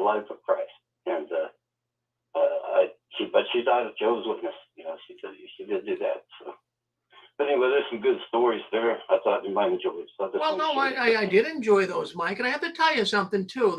Well, congratulations to you. Sometimes you just feel good doing something for someone. There's more happiness in giving, and that was nice of you to do that. And lay 10,000 brick in a day, that's a serious task. I know, because at one time my father was a mason contractor too. And I used to work tending and lugging brick and mixing mortar and all of that. But to lay 10,000 brick a day, that's an amazing feat. Good for you. You did those. Yeah, well, that wasn't me. That was my whole crew. Well, that's what I mean. That's what I mean. It's a whole crew doing that. That's still, even with 5 or 6 guys doing it, that's a lot of brick, Oh, yeah. Yeah. About 1,500 apiece. Yeah, that's a lot of brick. Yeah. Well, good for you, yeah. Mike. Well, kudos to you. Good man. Thank you for sharing your story with us. Well, my goodness gracious, I'll tell you what, we all, I'm just thinking out loud here. I look back. I'm not beating up on the Jehovah's Witnesses per se. You guys know that. And neither are the people that call into our program. I'm beating up on the organization. I'm beating up on the generals. I'm beating up on the ones that are, hurting the witnesses big time. Big time they're hurting the witnesses. They're stopping them from getting good jobs. They're stopping them from talking to their relatives and friends that have left the Watchtower. They're stopping them from getting careers where they could enhance their position in life. They're just evil people. So the Watchtowers we pick on, not the individual witnesses. Who'd like to speak up? You're on with us. Go ahead. Yeah, it's just. Hey, Rick. Yes, go ahead. Yeah, just a quick thought. When you're donating money to the Watchtower, you're leaving property to the Watchtower, anything like that. In the back of a lot of JWs' minds, it's going to the worldwide witnessing work. But if you think about it, what kind of money is being spent for the worldwide witnessing work? The pioneers are not getting paid. You're not getting reimbursed for their gasoline. Nothing like that. With any kind of money you're donating or leaving to the Watchtower, they're going to use it to buy real estate. They're going to flip it, and they're going to make a big fat profit on it. So if you're leaving money to the Watchtower and you think that you're going to be advancing Jehovah's system, Jehovah's kingdom, you're wrong. That money goes to the people that own stock in the Watchtower. Thanks, Rick. Well, thank you, Dick. Well, my goodness, friends, we're having a great night here tonight. We're just spinning ourselves along here, talking about things that are going on in the Watchtower. We'll be certainly glad to entertain any thoughts you guys have. So let's move on here. Let's see what else is going on behind the curtains of the Watchtower, as we say. So let's move down. Well, I'll tell you what. Well, we have got... well, let's go with that. We know that there's so many issues going on. I mean, I got so many stories we can talk about here tonight. So we'll just take a little bit of time here and let me take a look at our list here and see what's happening. We talked about a lot of things so far tonight. We talked about how the Watchtower inhibits your growth in a financial way. We talked about that. We talked about the government help just recently. The Jehovah's Witness elders have been handing out pamphlets to help a lot of people that have been falling through the cracks who are Jehovah's Witnesses. But here's a story here that I really wanted to talk about tonight. And I think it's very important that we do it because this is one of the biggest stories that was taking place this week in the Watchtower. And I'm going to give it the headlines first, and we'll get in there, we'll discuss it somewhat. But more than 500 congregations of Jehovah's Witnesses have been subpoenaed for police searches. Well, let me read that again to you because you didn't mishear what I said. More than 500 congregations of Jehovah's Witnesses have been subpoenaed. Yeah, you have to come to court for police searches. In other words, the police are going to be searching who? Well, this, first of all, is in the state of Pennsylvania. And in Pennsylvania, they have been having an awful lot of trouble, or at least reporting, of Jehovah's Witnesses covering up child sex abuse. This has been going on. If we roll the clocks back to last October, we know that the Attorney General at the time his name, well, his still name is Michael Shapiro, but he now is the governor. But at the time he was the Pennsylvania Attorney General, and he got voted in as governor in the few months here, in the last few months.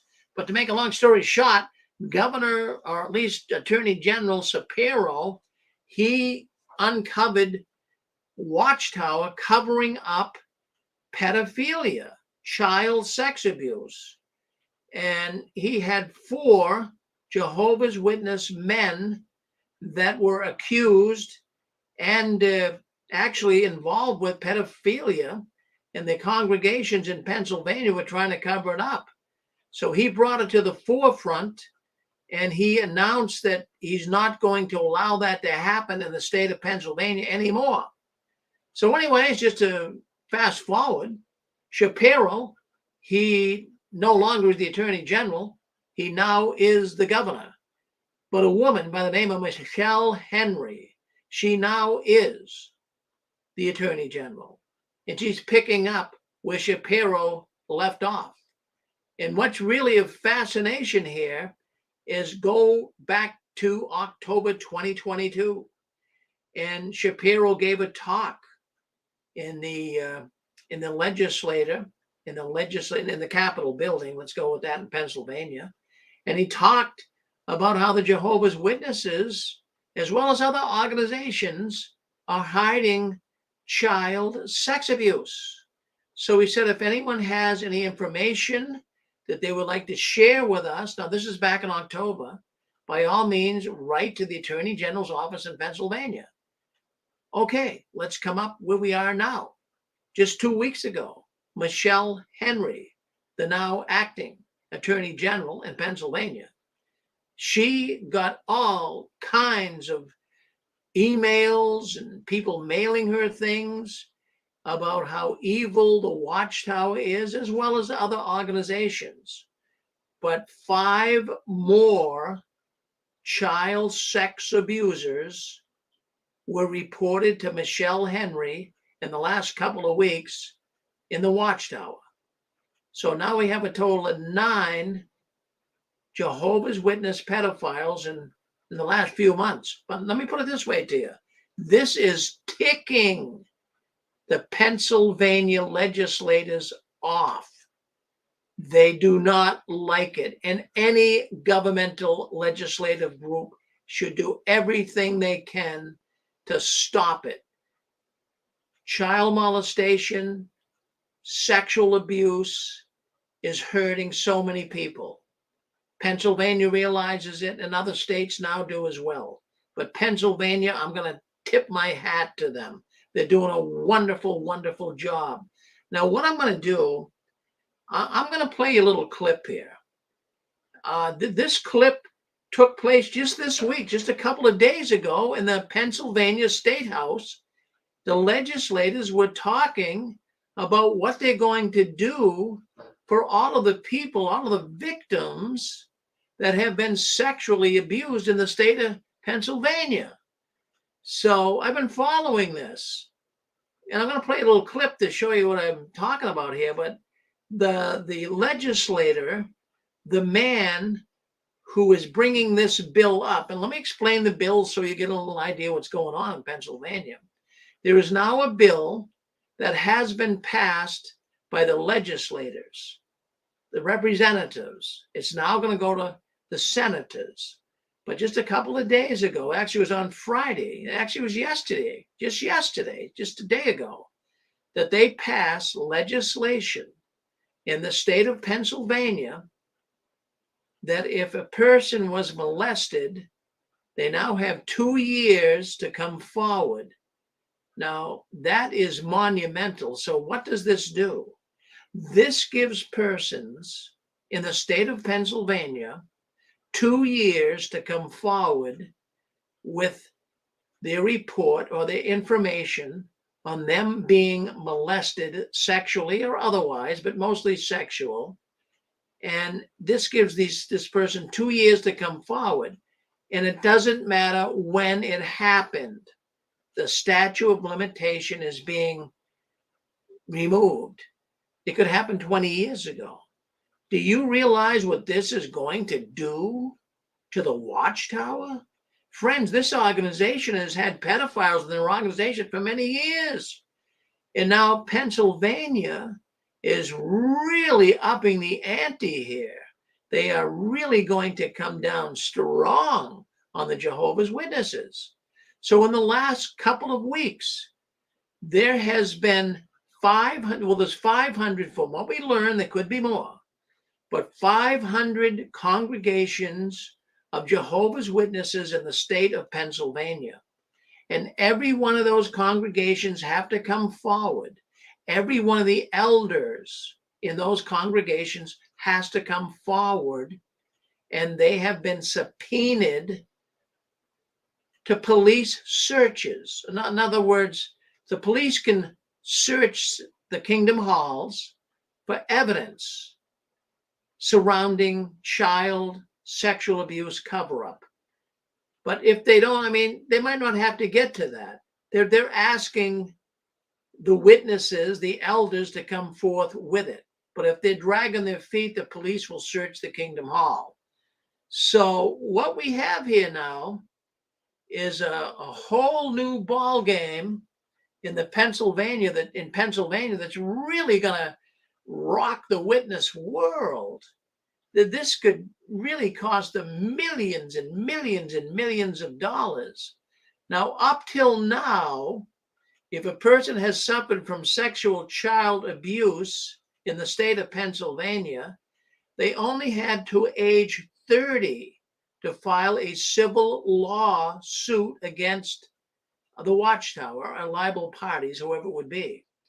In other words, until they were 30. After 30 years old, the door closed.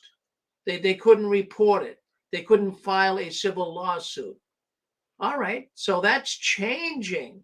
And thank goodness for the legislators in Pennsylvania for Friday saying, that's it, we're going to stop that. You can come forth, they get 2 years to come forward, and it doesn't matter how old you were or when it happened. They want to listen to you. So I think that's fantastic.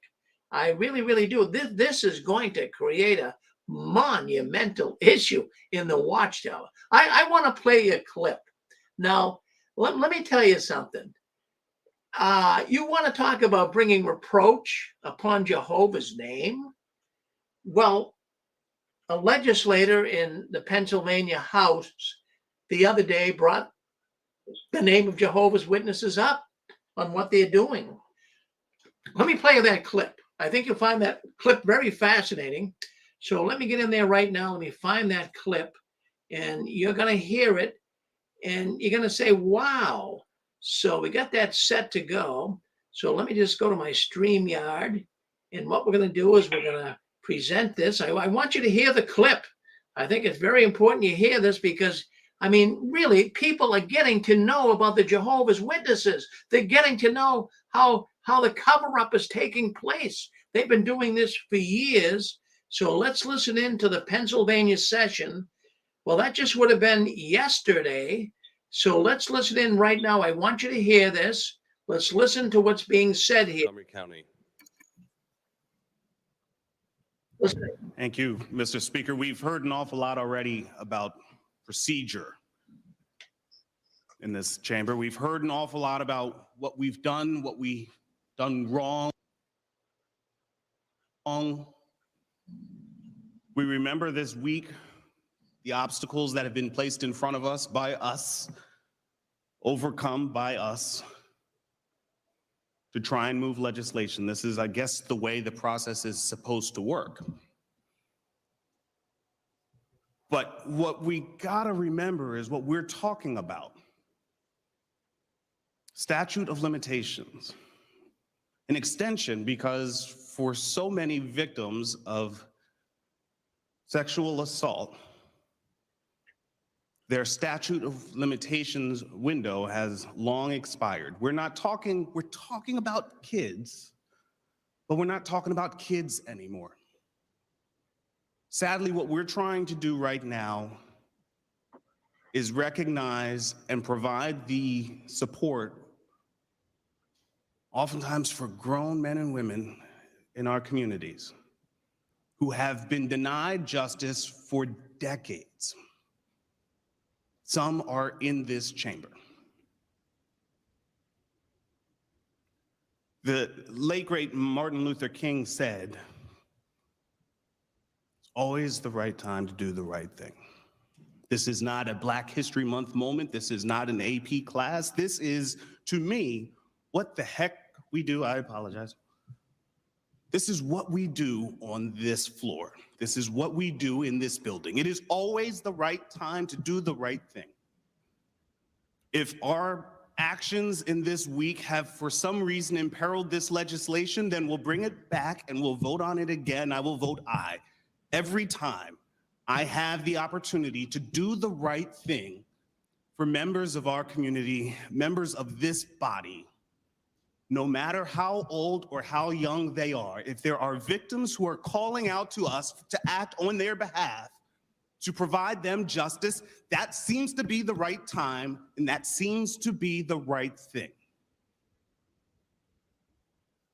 If a court strikes this down, then we'll bring it back up, we'll pass it again, we'll provide justice to people who are seeking justice. That's our job. I'm a yes on this. Thank you. Chair thanks the gentleman. Well, I thought you might have found that kind of interesting. Yes, indeed. All right. So anyways, we can see that is going to pass, and it did pass the House. Now it's going to go to the Senate, but that is going to really damage the Watchtower. There's no question about it. This is going to cost the Watchtower millions and millions of dollars. It's going to be unbelievable. So anyways, what I'm thinking here is, well, how much is it going to cost the Watchtower? Before I get to the cost, you know, the Pennsylvania Attorney General is now subpoenaed the elders. 500 congregations in Pennsylvania come forward with their records. But, you know, I know for a fact that the Kingdom Halls do not have records. They do not keep them there. Usually the presiding overseer, the COBE, they call them now, the coordinating elder, they're the ones that have the records, and they're probably in the COBE's cellar or the COBE's attic or the COBE's bedroom in a file somewhere, but they're not at the Kingdom Hall. So I would recommend to the state of Pennsylvania to thoroughly, you know, if you have congregations coming forth and saying, we got nothing, we got nothing, we got nothing, I would say search the COBE's house, search the elders' houses. That's where you're going to find the records. I mean, really, I hope Pennsylvania does that. So I wonder how many elders are going to be stepping down because of this. I mean, I think they're going to be bailing out of the Watchtower, really.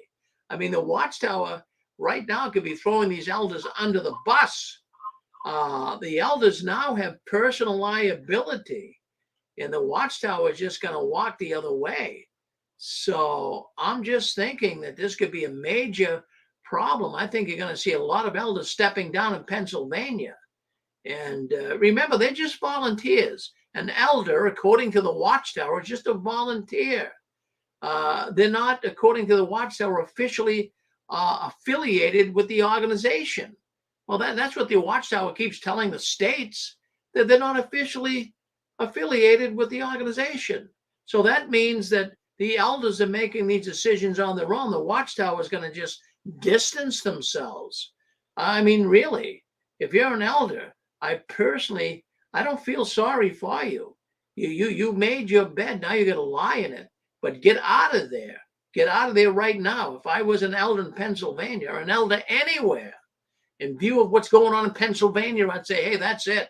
I'm bailing. 500 congregations have been subpoenaed in Pennsylvania, and that's you, all of the congregations. So if you're an elder listening in from Pennsylvania tonight, you're on the hook. you are on the hook. And the Watchtower is doing everything they can to, kind of keep this under the wraps. I don't know whether the Watchtower is going to pay for your legal fees or not.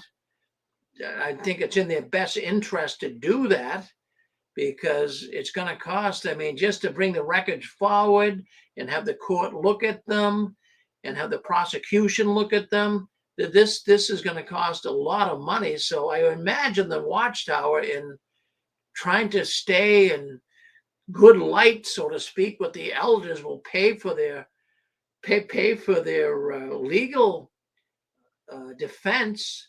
It's going to cost a lot of money. It's going to cost an awful lot of money. And, the thing is, the elders book, now let me explain something to you. You guys listen to Critical Thinker. Have you seen him? My goodness gracious, he's a good guy. He's on YouTube, and he's a former Bethelite and an elder. And, he did a YouTube video that I found very, very fascinating.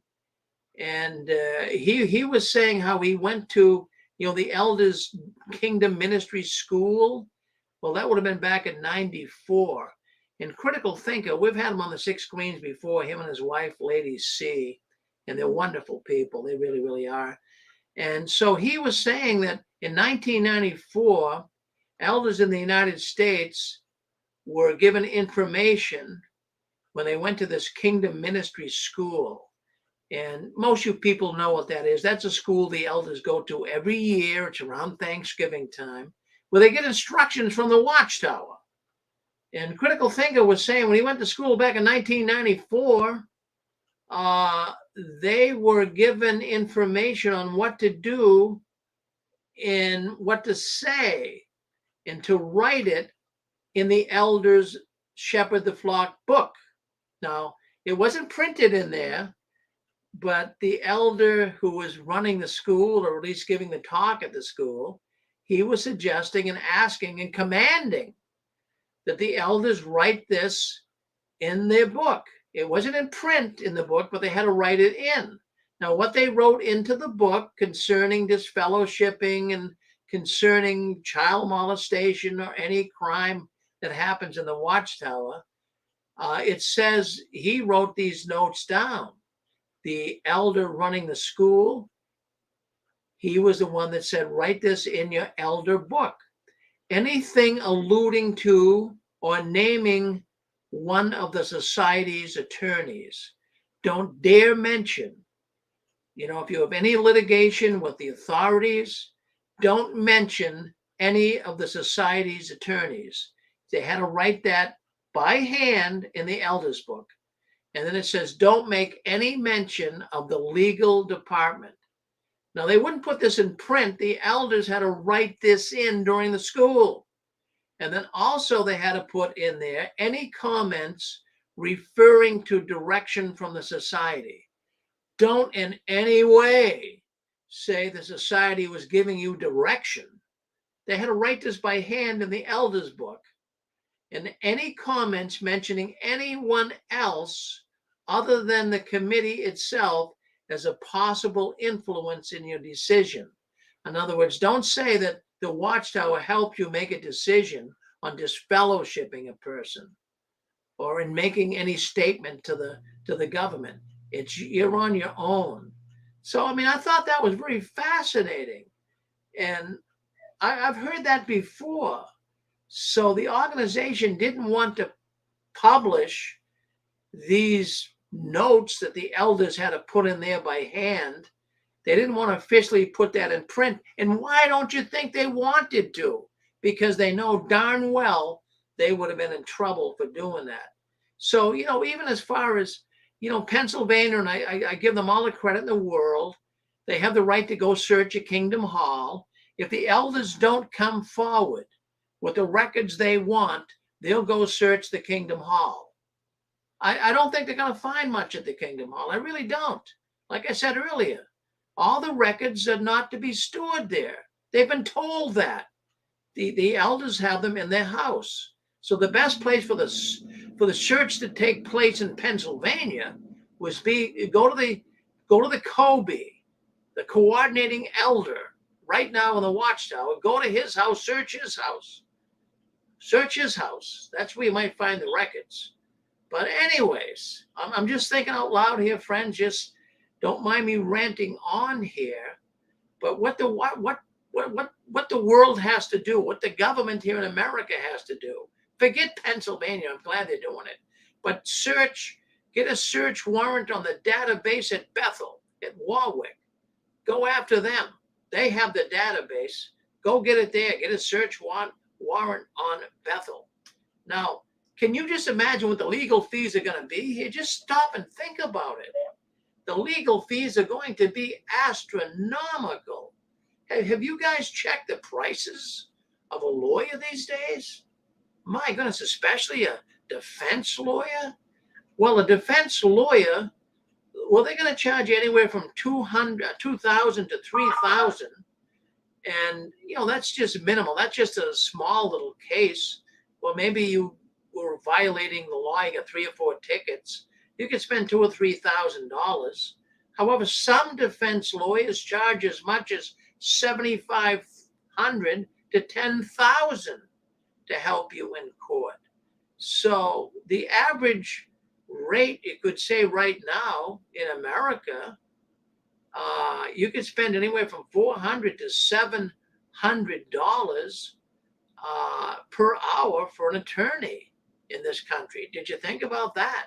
Boy, that's expensive. Now, of course, you know the term Philadelphia lawyer, right? Have you heard that term, Philadelphia lawyer?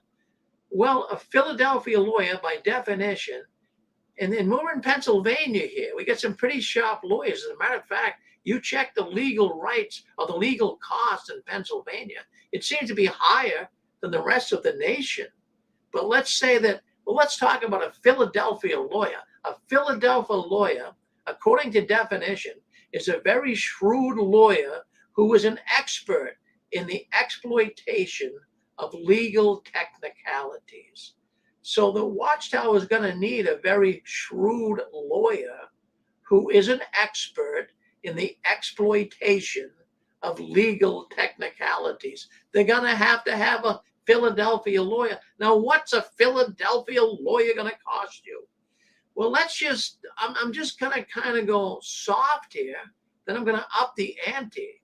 But let's just say that $300 for 36 hours.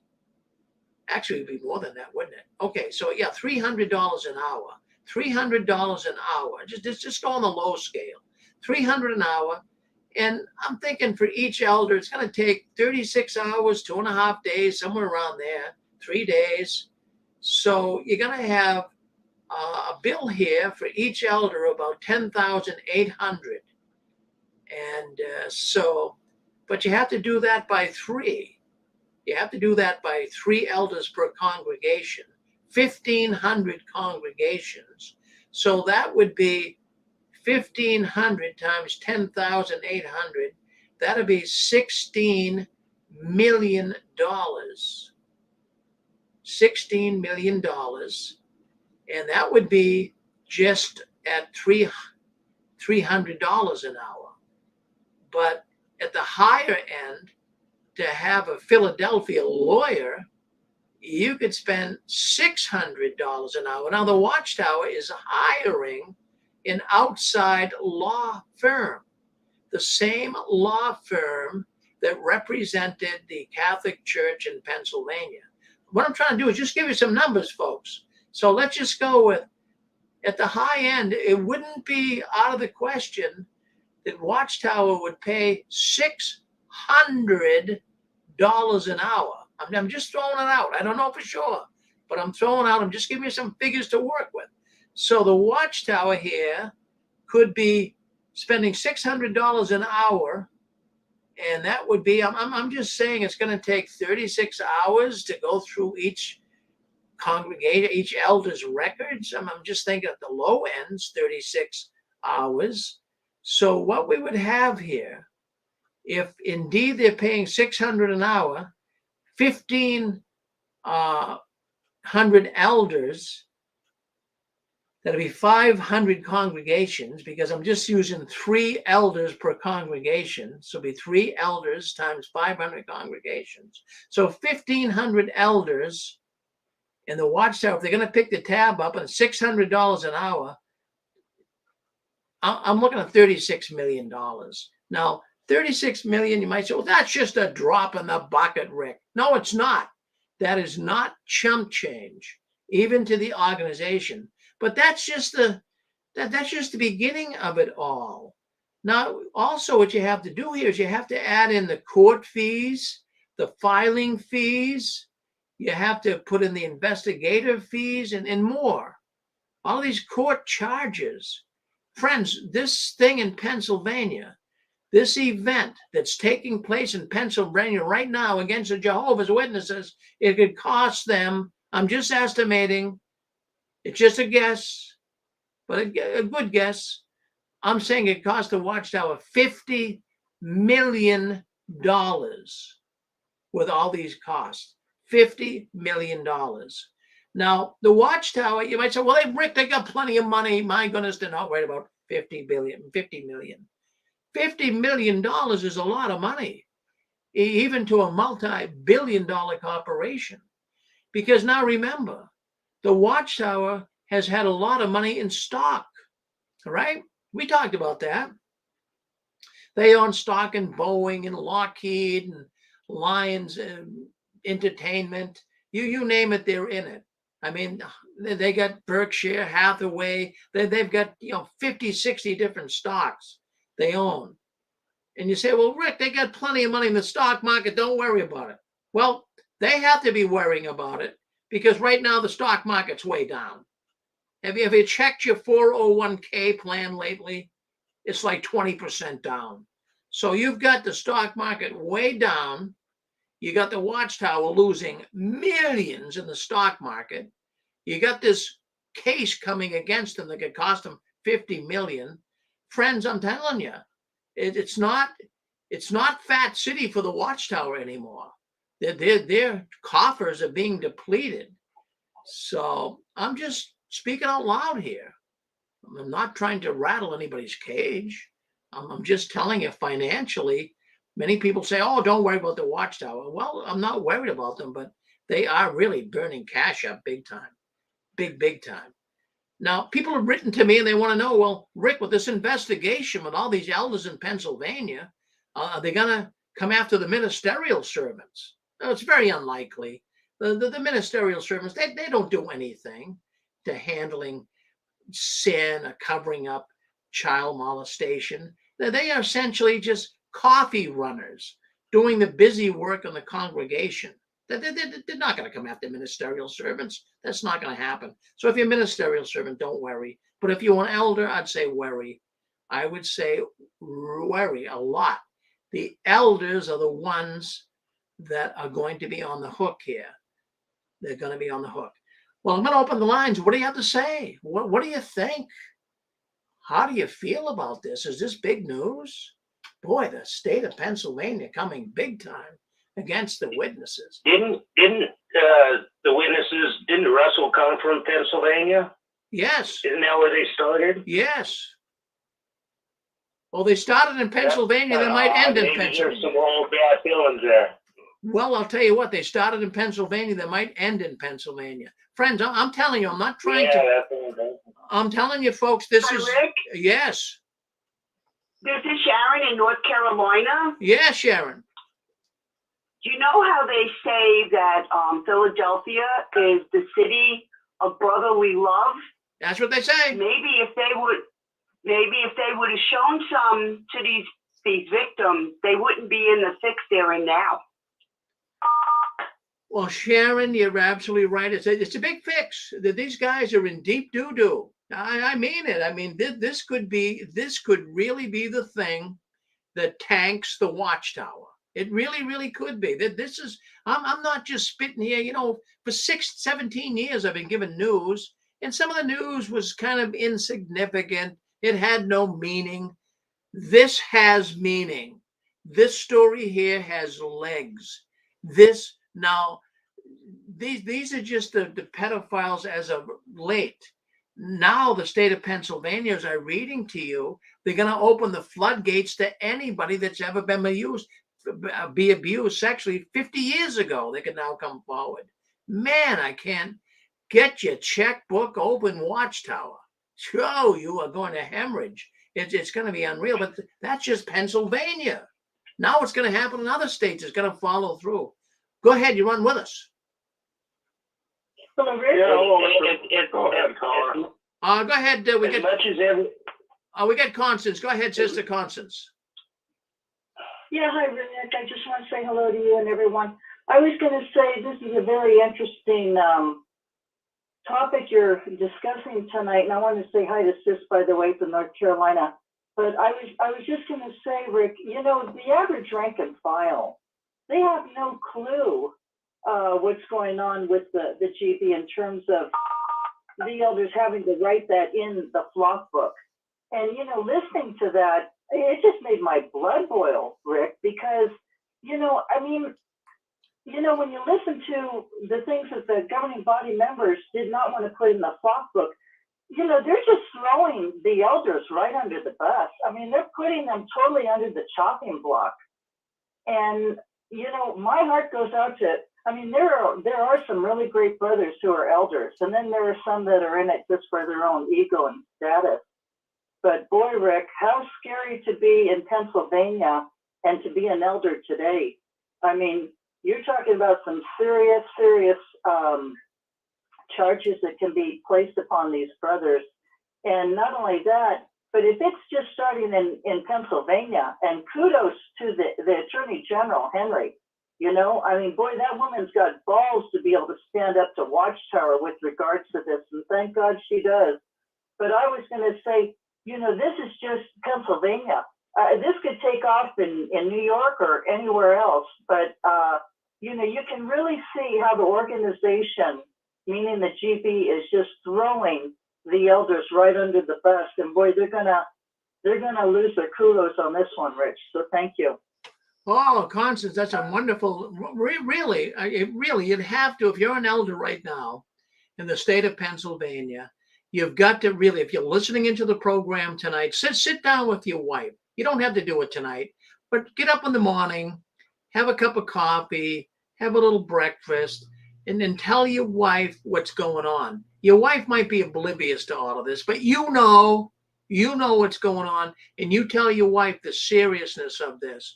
And when you spill the beans with your wife, she's going to say, honey, step down. Step down, honey. Because you could lose everything. You could lose your house. You could lose your car. You could lose your family. You could go to jail for this. So really, now, even if you're not in Pennsylvania, this is going to follow through. The government is not going to put up with this anymore. Child abuse is a terrible thing. It's hurt so many people. So many people have been really held back. They have been living a life of misery because of what happened to them when they were younger.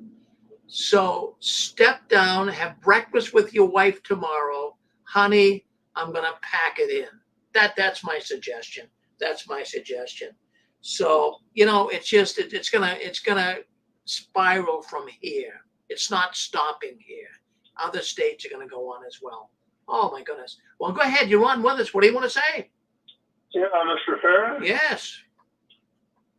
Yeah, well, I have to remember, like I reiterated several times, it sounds like that those millions that's going out is Watchtower money, but no, it's not. It's taxpayers' money or membership money and everything like that. Just stop and think how outrageous it is and what a waste it is. I'm sure that there's not one person in there in the Watchtower Society that intended their money to go, you know, to promote defense of child molesters and so forth. As far as I'm concerned, these child molesters or child abusers, they belong in jail. They don't belong in any kind of a religious society and so forth. They belong, you know, behind bars. And it's taxpayers' money that's being put on the line. And how outrageous can it get? Well, I'm going to tell you something. In fact, Ken, what really amazes me is you have an organization who claims to be God's spokespeople, the only true Christian religion on the planet. And that's their message for mankind. But yet they're involved in all of this. How can they say that with heartfelt honesty? They cannot. Now, the other thought I have is simply this. At some point, the Watchtower would have to give up. Give up. Just say enough is enough. Maybe that's what caused Tony Morris to maybe get himself in a position where he was removed. Maybe he was telling the governing body, look it, we've got to stop this. This is just draining us. This is going to put us out of business. We've got to stop it. Maybe that's what he was complaining about. If he was complaining, I don't know. It's only speculation. Yeah, that's kind of what I was trying to say earlier. I really can't see him covering up for those guys. I see him more as turn them all in. Well, that's what I'm thinking is maybe he, because you can see there's no good that's going to come out of this. The sooner they stop, the more money they're going to save. They've got to stop. Yeah, he's military. He's all law and order and strict rules, very military. And I think he says, I don't know where this, I think they should follow the law. The law says turn them in. Quit fighting it, taking it to this. Do they want to really go to the Supreme Court over something like this? Well, the longer they go on, the more hurt they're getting and the more money it's costing them. Maybe Tony even said, hey, let's stop the hemorrhage. Let's cooperate. Let's let the witnesses know that this did take place. Let's stop covering it up and let's get these guys out of this organization. Maybe that's what's going on. This is probably why I was never an elder, but if one of those guys would have been confessing something like that to me, it would have been street justice. That's just the way most of the world works when it comes to pedophiles. Well, that's, we're all sitting here and can we all use common sense? We have to all use common sense. And something here is not passing the smell test. Well, why would the Watchtower continue to keep covering this up when they know that it's getting worse and worse and worse? The only explanation I have, friends, and I'm going to share this with you, because you would think the Watchtower would cry uncle. Okay, wave the white flag. We're coming forward. We're going to admit it. But I think right now, the only reason why the Watchtower is continuing to cover this up is because they have people at the top that are pedophiles. That's it. That's my feeling. Yes. You're on with us. Go ahead. Hello, Rick. Yes. Oh, we got the lady first. Go ahead, sister. Yeah. Yeah, Rick, it's just Constance again. I was going to say, it's not unusual for a pedophile, of course, to be a repeat offender. And, their behavior is atrocious. I don't think the average person really realizes the horrendous damage they can do. They don't just rape or molest, one or two children. It can be several children, and that's just one pedophile over a history of time. So you're talking about, 9 pedophiles just in Pennsylvania. Can you imagine how many children that have been severely damaged for the rest of their lives because of, the perversion of these evil men? It's like a cancer. It's like, you have a tumor and it's benign and it just keeps growing and growing and it metastasizes into your body and different organs and it's out of control. Well, that's how a pedophile is. So, it needs to be shut down. And I totally agree with you. It starts at the very top, and I sent you that little clip or whatever you want to call it, Rick, with regards to Edward Chitty, who was a pedophile, and then it was a governing body member, and then also Greenleaf. I had always wondered what Greenleaf looked like, and he's the one that molested, Mark Palo. So, and yet, even though he was as far as Greenleaf, even though he was no longer a governing body member, he was still allowed to be an elder, and Watchtower just moved him around to a different location. One went to Louisiana, and the other one went to London. So, Watchtower kept that on the lid, kept it quiet. But how many children, say for example, did Greenleaf molest in the tunnels down below in New York City? Mark Taylor was one, and it said that Greenleaf was removed because there was a 10-year-old boy that was molested. Well, there's two already. There was Mark Palo, and then there was this 10-year-old. But how many other children were molested just by Leo Greenleaf of the governing body members? So thank you, Rick. Well, good question, Constance. A darn good question. But okay, go ahead, Dick. Yeah. Yeah, just to add to what Connie was saying, when Mark Taylor was raped, that was in the early '60s. He got removed from the governing body in the late '80s, and he went to be an elder someplace else. How many boys did he rape in those 20 or 30 years? And as Connie said, if you're a pedophile, very, very few people ever come back from that and get that out of their system. Very, very few. And I think you're right. I bet you that at the top of the governing body, they're all pedophiles. They're right. They're telling you in the Shepherd the Flock book, if somebody's watching kiddie porn, listen, it's not such a big deal anymore. And the reason they're saying that is, in my opinion, and I can't base it on anything, just my knowledge of human nature, my gut feeling is you're correct. I think they're all pedophiles. Thanks, Rick.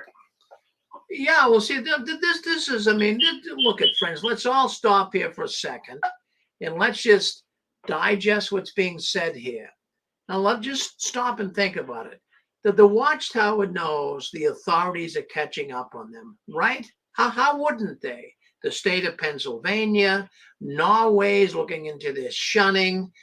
Russia has banned them. Belgians looking into their covering up child abuse. England is looking into it. So many countries right now. Sweden as well is looking into the problems in the Jehovah's Witness religion. You have the cavalry surrounding their wagons. You think they'd be waving the white flag. You think they would, but cults don't have good endings. Look at the Branch Davidians.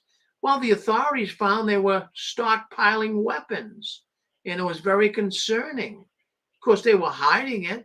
They didn't want to come forward and say, yes, we are. Geez, they had the authorities bust in and blow the place up. Not a good ending. Jim Jones with his temple, People's Temple, the people taking Kool-Aid. The authorities were moving in on him. The end times of a cult aren't good. This is that they should be waving the right flag right now and saying, we will cooperate. Go ahead. Yeah, you're with us. Yeah, Mr. Bell. Yes. This is JP from California again. Yes, JP. Can you really try that on my headphones? The sound isn't that great. Sound is not that great. Okay, give me 1 second. I'm gonna turn them off. That's better. Can you hear me now? Way better. Yep. Okay, what I was gonna say is I called in the other night when you had your special episode about Morris stepping down, and if he does come around like friends, I will give him some sympathy and I will pray for the brother. But if he doesn't, obviously there's no sympathy there. But I was watching, there was a panel with JT and Lady C about that, and there's one speaker on there called the CO's Visit, I don't know if anybody knows this channel, but he released a video like the day after, and what he was saying, I really believe what he's saying is maybe what could happen, and I haven't really heard it brought up too much, even as of up to this point. But unlike what most people are saying about how he got maybe thrown out by the governing body or had a problem with alcohol or something, what he was saying in this video, and I really think people should look at it, it's very interesting. He was saying that it was probably based off of what happened over Pennsylvania. What happened is that it was probably a decision from the legal department or something to remove them or something and separate them from the title of the governing body.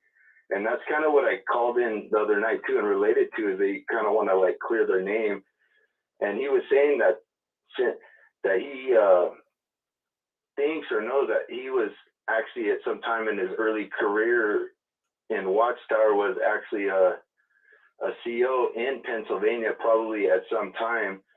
So his name may be tied to some of this, because we all know what COs do. They come every 6 months, they visit the congregation, they want to see what's going on with the publishers, the records, who's been disfellowshipped, reinstated, who's inactive.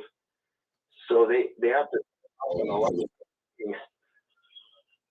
So he was thinking that maybe they want to just take him away from the name of governing body. And he said, don't be aware or surprised that they include him as brother in the announcement.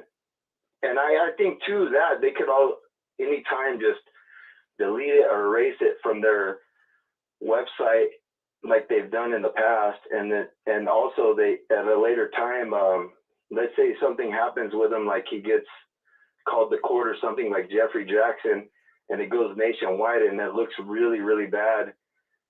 They could just say, which it probably is going to happen, but they could probably, and that's why they're doing it, just keeping his brother now, but later they can just say, oh, he just resigned or withdrew from the governing body after he's in court, just to clear their name and say, well, he's not in the governing body anymore, but they're doing this because they already know he's going to be in trouble. So it's kind of like doing damage control, like ahead of the damage that's coming ahead of them. I don't know. What do you think? It could be that. We just don't know. It could be that. It's we can only speculate. Well, thank you, brother. Thank you very much, Jerry, for coming in and letting us know what's going on. Thank you, JP. All right. So who else has some thoughts on this? Go ahead. You're on with us. You're on JW World News. The news the Watchtower doesn't want you talking about, but we talk about it. Friends, we have a big program coming up tomorrow. I don't want you to miss it. I'll tell you about it right now. But we do a 6-screen Sunday right here every other Sunday, and we look forward to it tomorrow. Now, you notice on Saturday night, we don't get into spiritual issues at all. We don't discuss the Bible. We don't discuss spirituality. But every other Sunday we do, and tomorrow we do. Now, tomorrow, beginning at 12 o'clock Eastern Standard Time, we have a program called Cult Busters. Now, we have Chad from Illinois. He'll be coming on, and he's going to be filling us in on that revival group that's been meeting, I believe it's out in Kentucky. He's going to be telling us all about that and what's going on there. So that'll be tomorrow at 12 o'clock.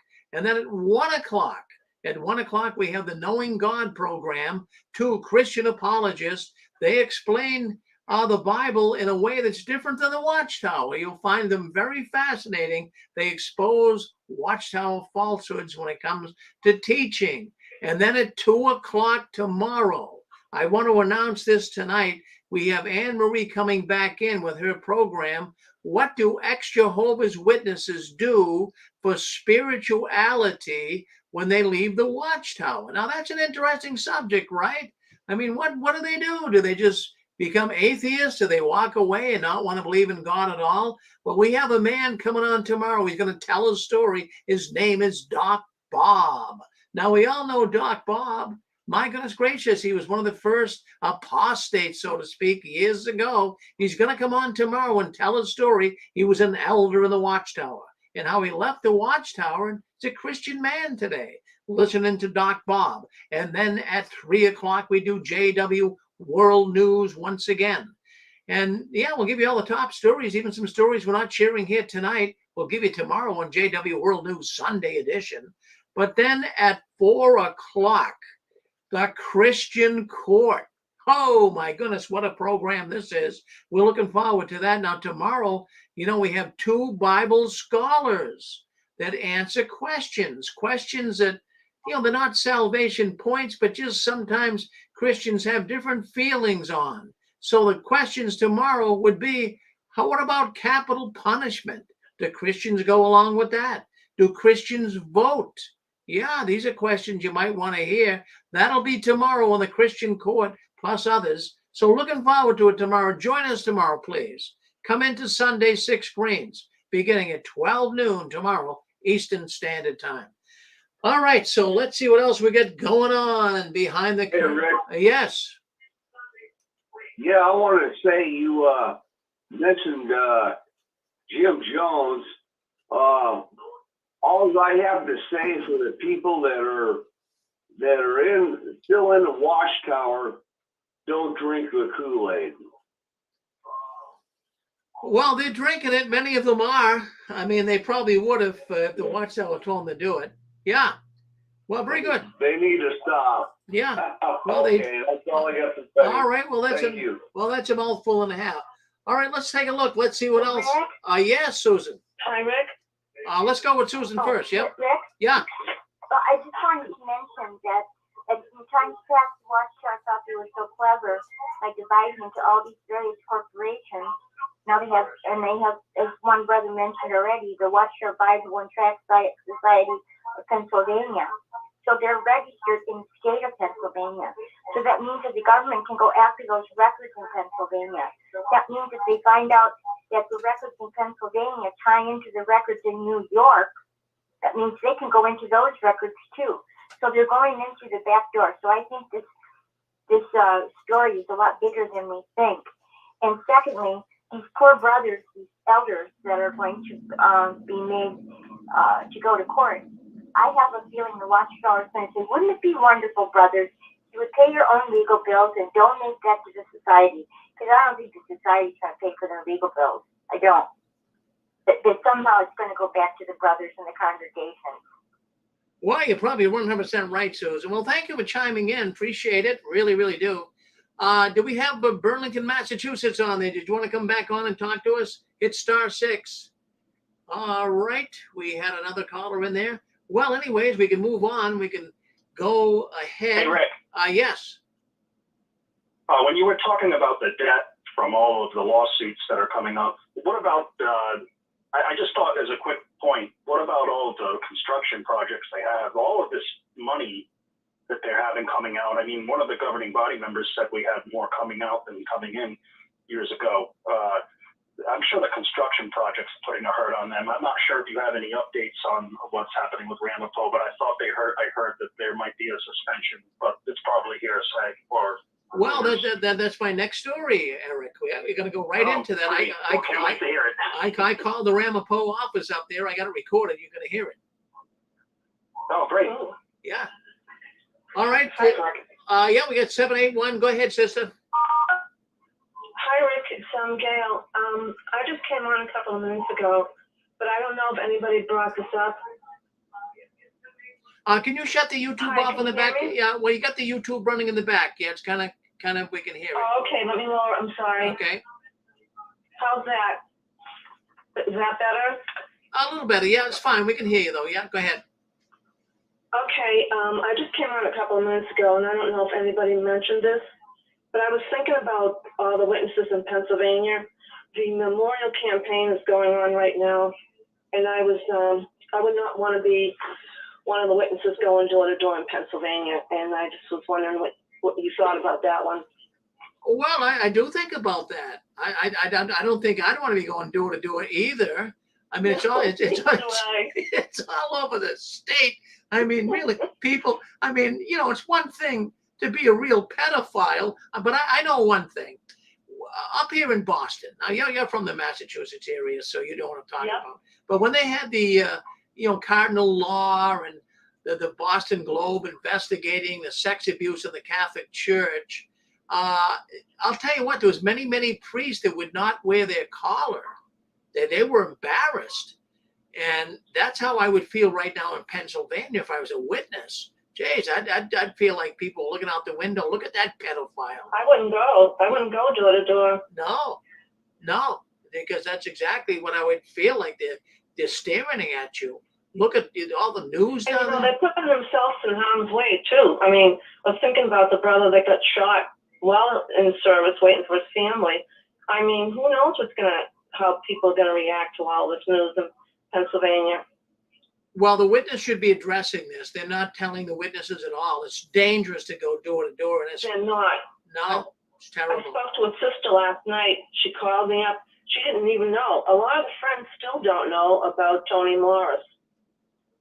No, I mean, you can't leave people hanging. I don't know. I don't know. It's just mind-boggling. Well, I think most people would be surprised how many people are standing behind the door with a gun when they go to their door. Well, especially in this day and age. I mean, I get nervous when someone knocks on my door. I never did that before. Just everyone out there listen to what I'm saying. No, not really. We never got. Before it was like, geez, the milkman would come, the Avon lady, the full brush man, the insurance salesman. People coming over. But geez, I'll tell you, someone knocks on the door, my heart starts beating. I don't know who it is. Really? Well, thanks, Rick, and I'll talk to you later. Thank you. You got it. Thank you, Gail. Thank you. Well, that's very good. That's Gail out of Burlington. Well, thank you. My goodness gracious. So anyways, we got more to talk about here tonight, but I wanted to talk about something that really got me thinking this week. And I think a lot of you guys are thinking, Eric was thinking of it as well. So I think it's very fascinating that we can bring this up tonight. And I want to talk about it because I think it's of major interest. I'm finally starting to understand what's going on in Ramapo. Now, we've been discussing Ramapo. So people are going, what the heck is Ramapo? Ramapo, New York.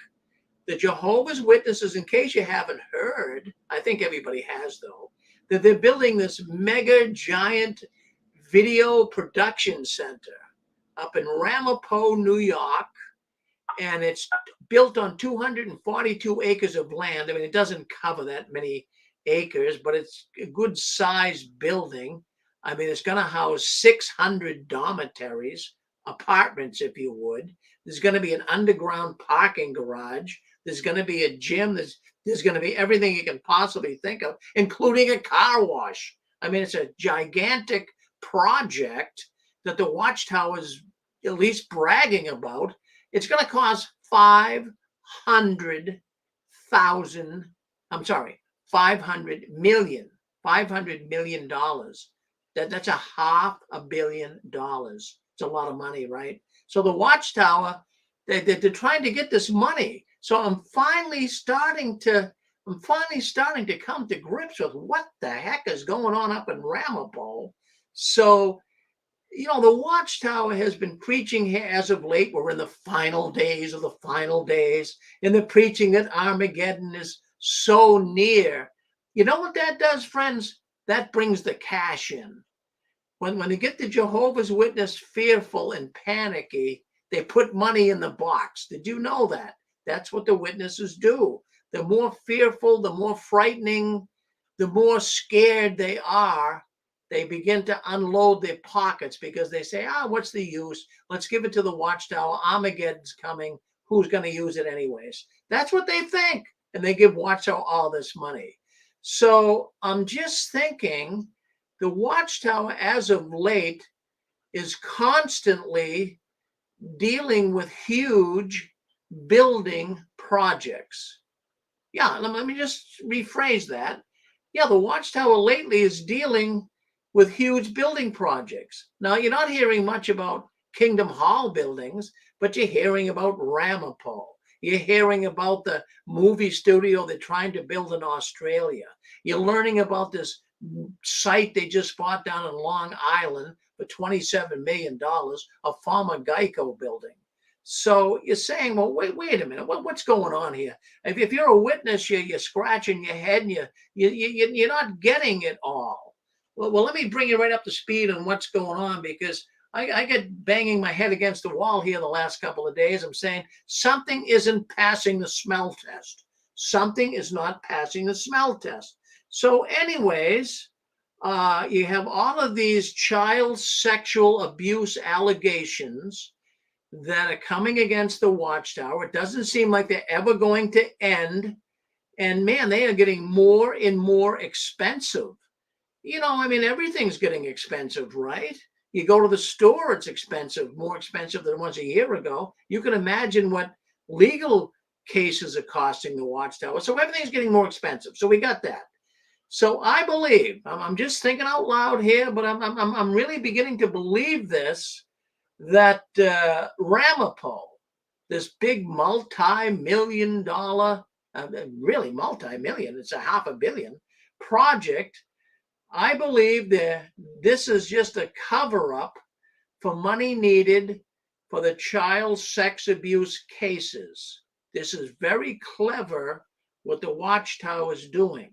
Now, I don't want you to say here that, oh, Rick said this and it's the truth. I don't know. I'm just thinking out loud. There's no harm in thinking out loud, but something is a little bit weird here. And I'm beginning to think the Watchtower is very clever in talking about this multi-million dollar project. It's going to get people to dig into their pocketbooks. They are begging for money. They are begging for money. They claim they're a charitable organization. They need money. And I believe they're taking money that's coming in, as they're suggesting they need money for Ramapo. All of this money coming into the Watchtower is they're spending it on child sex abuse cover-up. They're paying a lot of these legal fees and payoffs to the people that have been abused, the victims. Friends, that's called charity fraud. Look it up. Charity fraud. That is a fraudulent thing. Charities do this. Watchtower claims they're a big charity. I think that's what they're doing. It's just me. It's just me. You don't have to think that, but I think it. It's hard to prove. I hope they get caught. But this week, now let me tell you, well, how would I even think such a thing? How can I come to such a conclusion even? Well, let me tell you what I'm thinking here. This week alone, I had two people, and now I'm going to say reliable people, but you know, we can all say that, right? Well, these were people of good reputation. Let's go with that. They weren't flaky people. And I talked to them on the telephone this week, and they told me that the Ramapo multi-million dollar media center is on hold. That's what they told me. On hold? My goodness gracious. I mean, I went into some of the board meetings on Zoom. I was trying to stop them. I was trying to warn the neighbors. You know that. We talked about it here on the Six Screens. And now they're telling me that this whole project is on hold.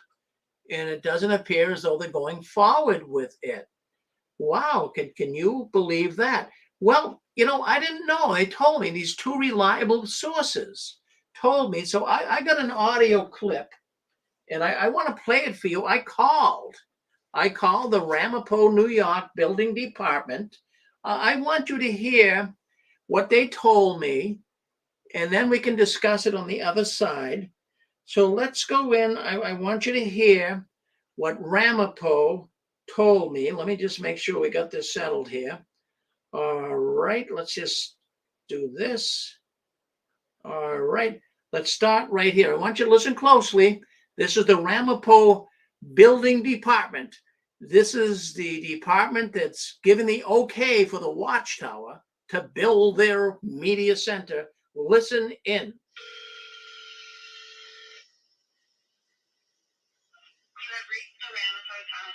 If you know your card is extension, you may dial it at any time. Press 9 for dial town clerk. Press 3 for attorney's office.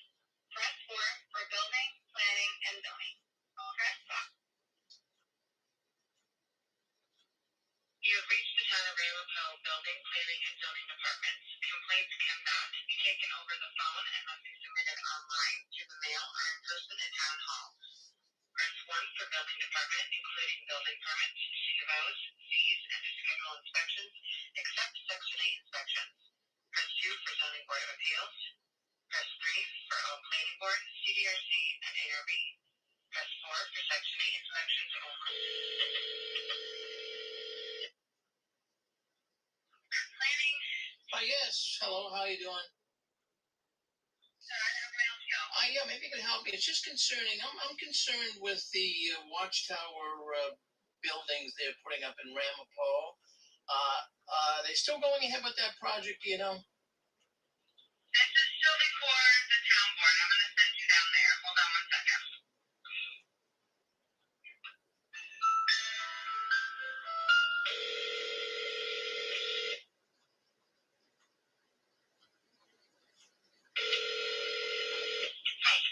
Hi, maybe you could help me. I'm calling up to inquire about the Watchtower building project that's being done in Ramapo.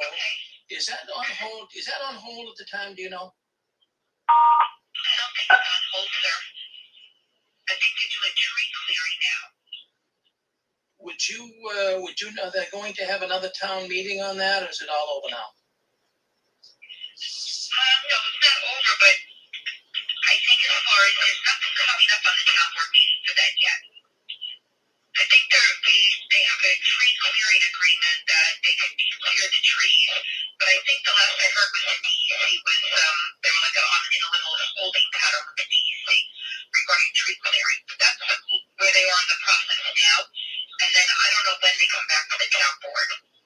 But when they're scheduled or anything scheduled, we generally have town board meetings on the second and the fourth Wednesday of the month. I can send you that schedule. It doesn't change. I mean, we notice it when it's changed. And then on our website, you always look at the agenda and you'll see what's coming up on the meeting for that night. All right, so there's no meetings coming up that you can see with the Watchtower in the very near future. No, I mean, not in the next, nothing right now.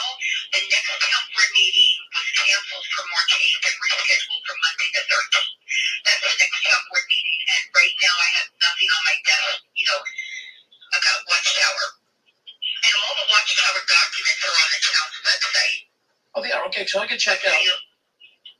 What was that? I can check that out. Yeah, because I was just concerned because I did hear they put a hold on it, but I just wanted to double check it. So it's a hold on. No, it's not the process itself. It's a hold, and I think they've gone to the town board, but I do think they returned to the town board. But then from there, they're going to have to go through the whole CDRC process, the planning board process, and all of that. So it's still a while to go. Right now, I believe so. Right now, they wanted to get the trees down, I think, before back season or something of that. So they were under their time constraints with doing tree clearing. But the last I heard, I think there's a little bit of a hold on that, just waiting for approval from the DEC. I'm not quite sure, but something like that. And the DEC, what would the DEC? That's the Department of Environmental Conservation. That's like like a state. I don't know really what. I guess they have to get approval from them as well to proceed. All right. Well, thank you very much. Like a permit or something. But yeah, go on our website. We have the Watchtower link on there. At least you could open that up and see all the submitted documents, or you can see things. Well, I will definitely do that. Thank you very much for your time. Okay. Well, anytime. Thank you very much. Bye. Okay, you're welcome. Bye. Well, there was. That was the building department up there in Ramapo. But, anyways, I did get on the website. I got on the website. Now, let me just tell you what my feelings are. Yeah, I feel it's on hold. I really feel it's on hold. I think this Pennsylvania issue has really raised monumental monetary problems for them. And they're saying, man, can we go forth with this? So I think they're taking a second look at it. But let me just tell you why I think that. I got into their website, as she said, the building department's website, looking at Watchtower, was like close to 80 pages of information. So I kind of skimmed through it all and got to the bottom. Now, the Watchtower was very, very aggressive. They were saying a year ago that, we're going to have this thing built in 2026. It was going to take 3 years. And many of the witnesses were saying 3 years. I mean, 3 years, Armageddon will be here by then. But boy, I'll tell you what, it's not moving fast. And they've been going through these permitting, well, going on 2 years now, over 2 years. And it's just not, they're still waiting for permission. It seems like they're dragging, they're not pushing.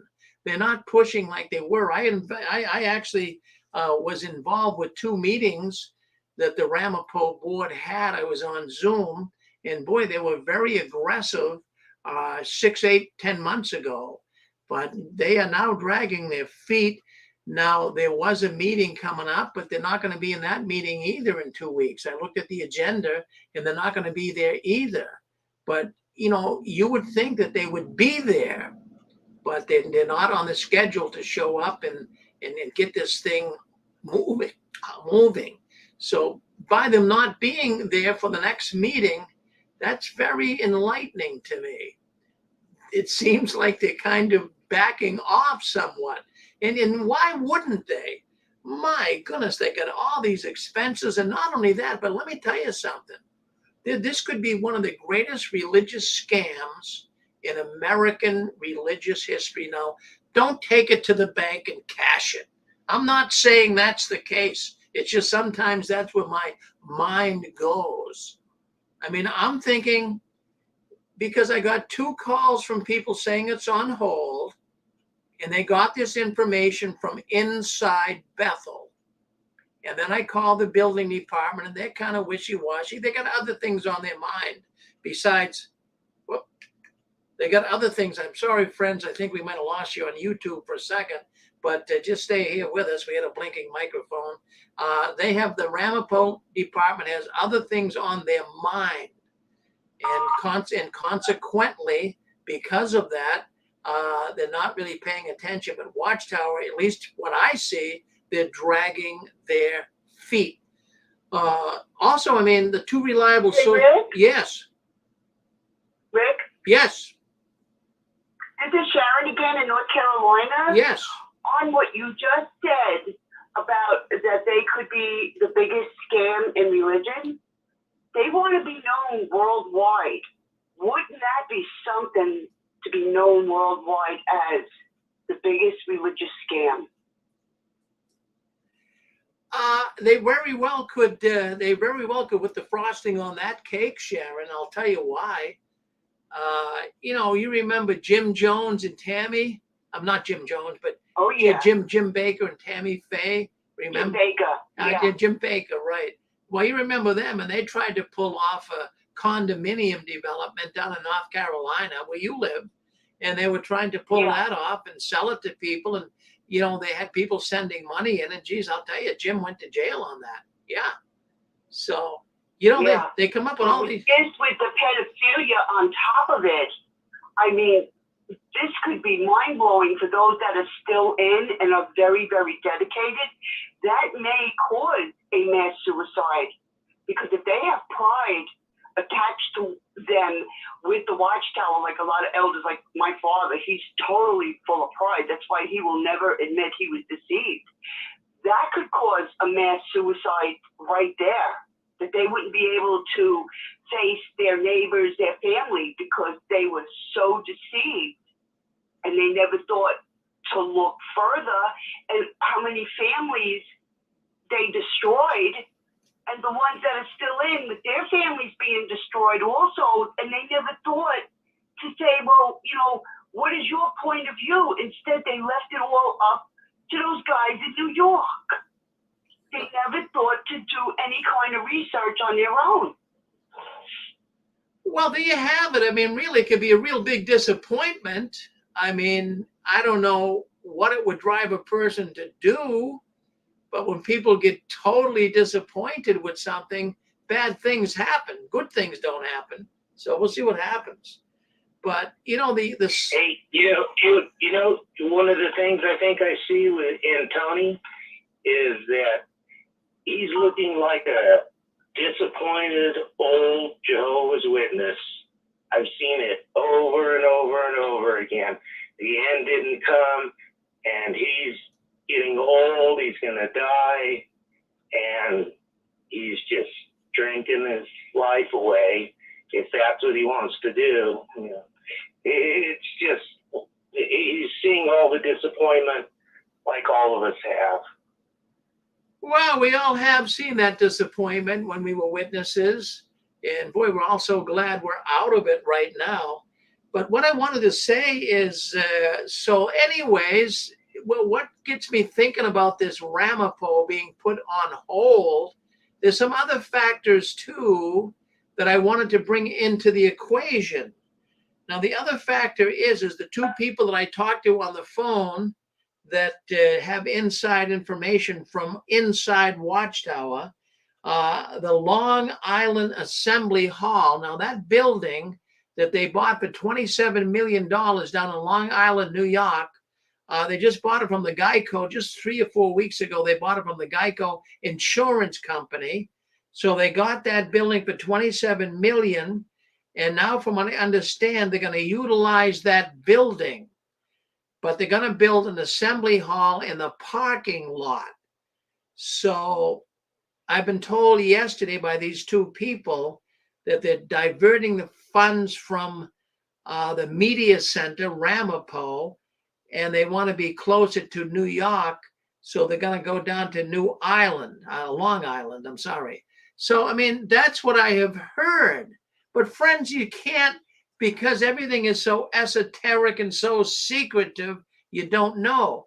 So that got me thinking. That's why I call the Ramapo building office. But, you know, the woman rattled on. Now, they're clearing trees, but she says they don't have permission yet. The permit has not been issued yet, but they're clearing trees up in Ramapo because it's bat season. I mean, I'm not familiar with the bats up in Ramapo, New York. Maybe you're not either. But evidently they got a bat problem up there. But also another thing is, I'll tell you what, Watchtower could make some really good money on, you know, companies that need lumber for, like Kimberly Clark for their paper business. They go in and they buy acres and acres and acres of land and they clear it. You know, they take down all the dead wood and they open it up a little bit and they pay big money for that wood, for that timber. So Watchtower could just be selling that off and really not necessarily clearing it for the building, because they don't have permission to build a building yet. They still have so many environmental impact studies to cross over. So something is not right up there in Ramapo, but that's what got me thinking. It's possibly a big time scam. Boy, I'll tell you what, it's so, you know, the more we learn about the Watchtower, the more we talk about it every Saturday night. How can an organization like this continue on? That's what really flabbergasts me. What is the glue? What keeps people in the Watchtower? This is the biggest mystery. I wake up at night some nights. Do you guys do that? Do you wake up and think things about the Watchtower you've been in? I often wake up and think, what is keeping all of my friends and relatives in there? What is doing it? We all saw the light and we got out. But what's keeping people in the organization? That is one of the biggest mysteries. Well, what are they getting? What are they really getting? What is the Watchtower doing for these people? It's stealing from them. It's taking their money. It's preventing them from getting good jobs and starting good businesses. It's preventing them from going to college. It's preventing them from marrying people that they fall in love with that aren't in the truth. It's preventing them, even many, from having children because they're waiting for Armageddon, and then they'll have children in the new system. It's preventing them from getting involved in the world as we know it, not to become worldly and bad, But, they can't get involved in talking about politics. They can't see certain movies. They can't read certain books. They can't do certain things. It's preventing them from having a life, but yet they still stay in the Watchtower. That I wake up, I think of that. I really do. I say, what is the magic formula? What is the glue that keeps? Hey, Rick? Yes. Yeah, I was thinking along the same lines as you. I was thinking about it the other night. And, this thought came to my head, a couple of thoughts. But one of them was that the group that's in there now seems like even if Watchtower wasn't in business, they would still be door to door. I mean, I don't mean that in a funny way, but I just think there's a part, they've fought in so far that I think if the bottom went out of Watchtower, they collapsed. I still think, I hate to say it, but the group that's in there now seems like they would continue on pretending they're part of a society or saying we're the last ones left. We got to hang on. I don't know. What do you think, Rick? Well, it's hard to really know, Dan. You saw it. I saw it. We all realized that this isn't for us. We all had certain catalysts that moved us. I'm wondering what it would take to move these other people out. But the good thing is, Dan, they're doing it right now. They're getting out now. Yes, and I guess the thing for me, Rick, was there was so much fear. I was like, I even asked God, like, where are we going? Because we were told, we have the sayings of everlasting life. God's name's Jehovah. And I thought, where in the hell am I going? And until I walked through that door, and left, well, it was weird when I left and I finally walked through the door. It was prophecy. It was over the generation prophecy. And my wife left first and they treated her really bad.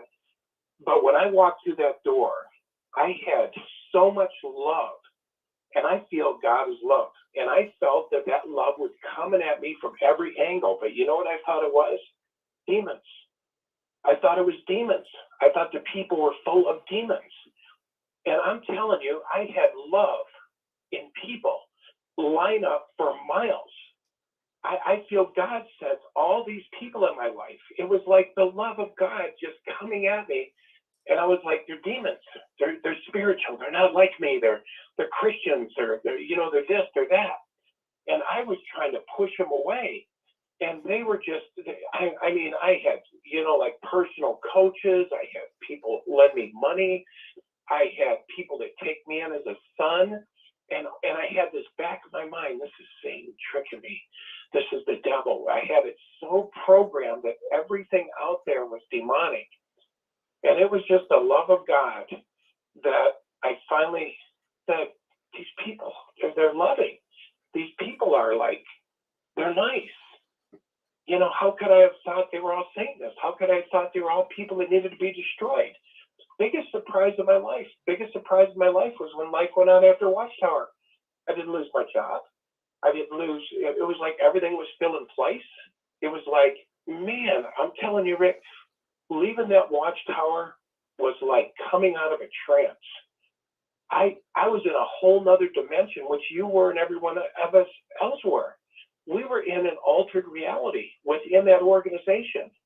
We were like, everything out here was weird. I never really got to know people. I just sort of looked at them. And I said things like Tony Morris. When we went to the door and they didn't take the Watchtower, I'd say, you're dead. Oh, I'd like to live in this house. How about you, brother so-and-so? Oh, yeah, when they're gone, maybe we'll get this house. I mean, we kind of sounded like that. And I was a drunk. Most of my friends were drunks in there. And anyway, but coming out from that, Rick, coming out from that trance, my God, when I left, some kind of darkness came off me. And like I said, I thought it was demonic. I thought everything, I was like being attacked by demons and it was all good. That's how brainwashed we were in there, Rick. I have no idea how brainwashed. And all this love and life was just waiting to embrace me. Anyway, sorry, Rick. Well, no, that's good. No, people are enjoying what you're saying, Dan. Thank you for sharing that with us. We all enjoy it. Thank you, Dan. Yeah, thank you. Okay, is it Carrie? Carrie, you want to come back on? Carrie, do you want to come back on? Yeah, you're paying attention, aren't you? Oh yeah, well I can see them coming through here. Yeah. Yeah. Well, I didn't want to breathe or cough or anything, so I muted. But the question you just asked, I think is a great topic one night that we should have and open up the phone lines for it. What is keeping these people in there? We're living in different times now than when I came in and of course, when you came in. Now there's internet and people talk and, I heard this or I heard that, it's very, very different now. I can understand why some stay because that's all they've ever known, and fear and the control and all that. But people are a lot more smarter today, I would say. Well, maybe more informed instead of smart. Yeah, well, that's the thing. They are more informed, Carrie. And what's going to happen? We weren't as informed, but we wiggled out really without the internet, so to speak. But there's people today that are way more informed. So that just shows us more and more people are going to be leaving than they are right now. Yeah. It's almost like they're the demons. They're the demonic organization. And the one thing I did is I threw away all their literature. I think it's all demonic. I threw away everything. It really helped me get over it, hauling all that crap around all the time. Yeah, well, I mean, you don't want to have to haul around. I've got a large collection. Well, I had bound volumes back to the 50s. Yeah. It gets ridiculous. Well, yeah, no, I mean, I've got a lot of literature myself. In fact, I've probably got the largest Watchtower library in all of New England up here, and I've been collecting Watchtower publications. But a lot of it's useless, but some of it can be very valuable. And I feel. I guess it's how you look at it. I can see it being. I don't want it all destroyed. Yeah. But it worked for me. Yeah. Well, good for you. Took it all out to the dumpster and got rid of it. Yeah. Well, people do that. Rick. Yes, go ahead, Kurt.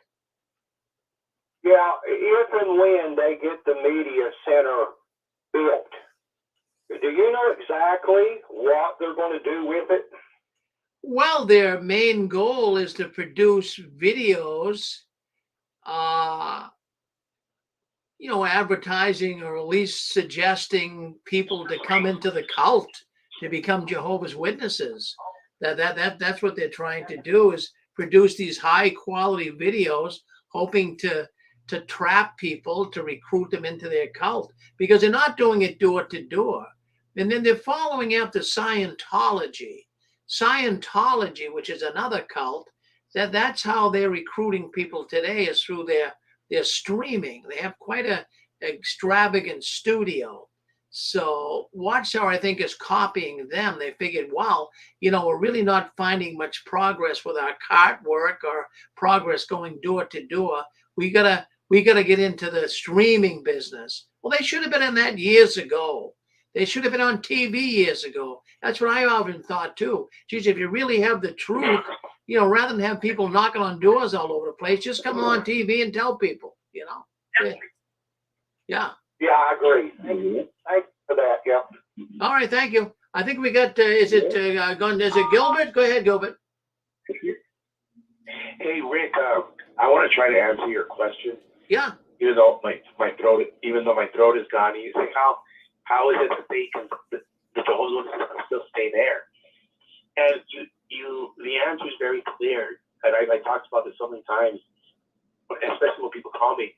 But I say, Jesus said that if the light that you shine is darkness, oh, how that darkness is the black hole. You see, because every time you fill your heart and your mind with hate, it's like a light switch in your brain that turns off. Like you hate Christmas, you hate the American flag, you hate the baseball, volleyball, you hate the school band, and the list goes on and on and on. And as a Jehovah's Witness, you're being spiritually fed hatred. And because you're consuming hatred, the light in your brain turns off. Now we understand why when Jesus came, the prostitutes, the drug users, the common thieves, even though they were sinning, they didn't hate people. Yeah, they had problems, but they didn't hate people. The religious leaders hated you. They looked at you as subhuman, inferior. And so that's why the religious people were not allowed, couldn't understand who Jesus was. And that's why Jesus said, I praise you, Father, because you have hidden these things from the intellectuals and you revealed them to the babes. So this is why you have ex-Jehovah's Witnesses who have all the sins in the world. Jesus, I want your holy cum in my mouth and dripping off my chin. Yeah. Yeah, in Jesus' name, may Jesus be do to you. May he do to you what you're doing to us. But the point is, it's the darkness. They are in darkness. And Rick, you know what the cure is? You just raise up your hand and you say, hi, my name is Gilbert Gonzalez. I used to be a Jehovah's Witness and I was very hateful. I didn't feel hateful. I didn't feel angry, but I was. And once you just openly confess it, you just raise up your hand like Alcoholics Anonymous. Just do it. Just openly say the truth. Guess what? The light starts to turn back in your head and you start to like the high school. You start to like the band. You start to like Christmas. You just start liking things now. So that's the problem with our Jehovah's Witness brothers, is they are on a steady cocktail of hate, spiritual food that's been tainted by the governing body. Well, I don't deny that. I just wanted to say too, Gilbert, in your phone from time to time, it breaks up a lot on us. There's a lot of clicking and clacking. Are you on headphones or something? No, my voice is completely shut. Well, it's not the voice. It's your phone. It clicks and clacks, and I don't know why, but I've heard it do that a lot of times. But you have so many good things to say. We love to hear you nice and clear. Yeah. I'm not sure why it does that. Yeah. Yeah. Well, I hope it made sense what I was trying to tell you. Well, you did. It made a lot of sense. We heard it all, and then thank you. Thank you for weighing in. Thank you, Gilbert. Well, I just want to say that we got a pasta babe. She's going to be coming up here very shortly. She's due up at 11 o'clock, so we're looking forward to getting her in here, and that'll be good to get her rocking and rolling tonight. So that's Linda James, a pasta babe. She's going to be coming up in just a couple of minutes here, so we're looking forward to her coming in. Well, friends, I'll tell you what, we've really had a good evening here tonight. We have lots of people calling in, and the program is really attracting more and more people all the time. And we're really appreciative of that. We really, really enjoy the audience that we have, and we're gaining momentum. And the audience really, when you guys speak up, I'll tell you that is so important. That you are helping so many people to leave the Watchtower. I get people emailing me all the time, and they say, Rick, that program that you guys do on the 6 screens, when I hear those callers calling in, I get so excited. We never know who the next caller is going to be, do we? Maybe even one of these nights, Tony Morris might even call in. Who knows? But the point I'm trying to make is that is so encouraging when people hear you guys speak up. So, try to muster up the courage if you can. We'd love to hear from new ones. Well, we got, we probably got a few minutes here. Hey, Rick. Yes. Rick? Yes. Hey, this is Debbie Moore. Yeah. I just wanted to come on here. Someone anonymously sent me some of the pasta cookies, a variety of them. And Joe and Fran make them.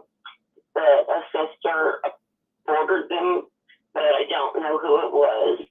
And I just wanted to come on here and say thank you to whoever it is that ordered and sent me the cookies.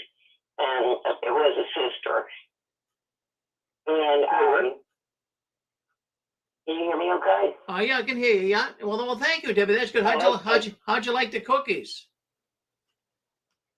Well, they're all gone. Yeah. I ate them all. Yeah. They were great. They were great. Yeah.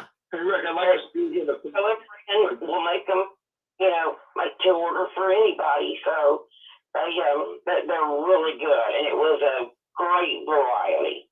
But anyway, I just wanted to say that before the show was over. I just didn't want to interrupt you before now. All right. Well, thank you, Debbie. Thank you for chiming in and letting us know that. Appreciate it. Rick, just a quick Sure. thought. Sure. On the Meteor Center in Ramapo, it's my prediction that they're going to start producing porn out of there, or they're going to sell it to somebody that produces porn. More people watch porn than the NBA, the NFL, all the major sports things. I had read an article that more people watch porn than anything else. But we know how the Watchtower is about, the disgusting sex practices. I predict that Ramapo gets built and gets sold to somebody, and it'll be a center for porn. That's just my thought. Yeah, well, no doubt, Dick, no doubt that that's going to happen more than likely. Yeah, so I mean, it is happening, and it's disgusting what the Watchtower is doing and what's going on behind the curtains. It's unreal. I just want to make a comment too. I see people on YouTube and they're saying, Rick, why don't you read some of the chat comments? I'm trying to do the best I can.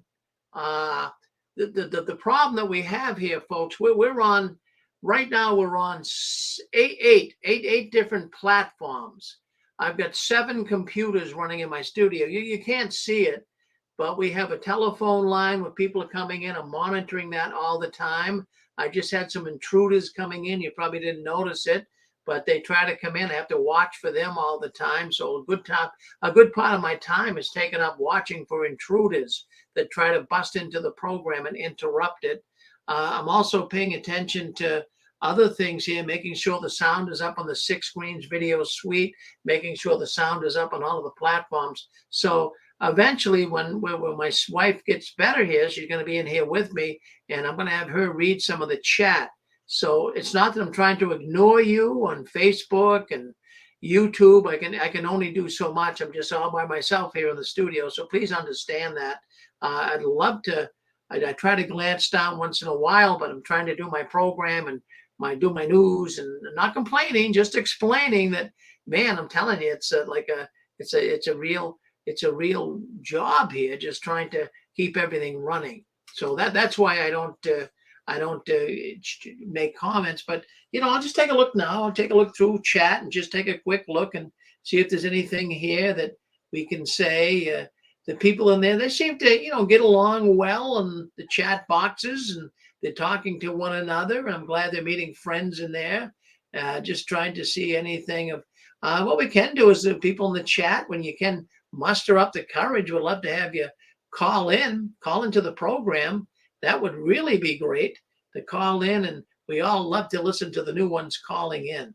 So let's see what happens here. I mean, as my wife's getting better here, she'll be able to come on with me, and she will be able to help me out here reading some of the chat.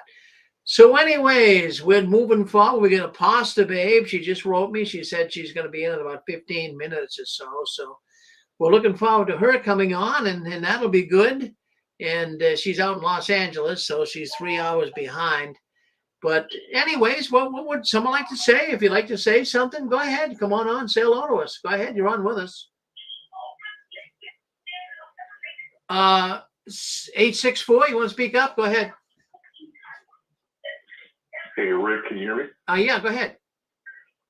Hey, yeah, this is Tim. I'm actually from Florida, and listen to you almost every week, sometimes if I can get on. Yeah. Just want to tell you how much I appreciate what you do, and I kind of use this as therapy sometimes. I'm an ex-JW, and definitely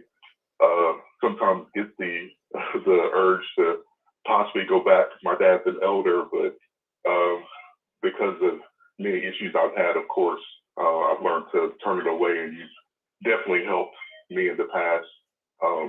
You and Joe and Fran and everybody else is doing their efforts. I really, really appreciate everything that you guys did, and I just want to say that.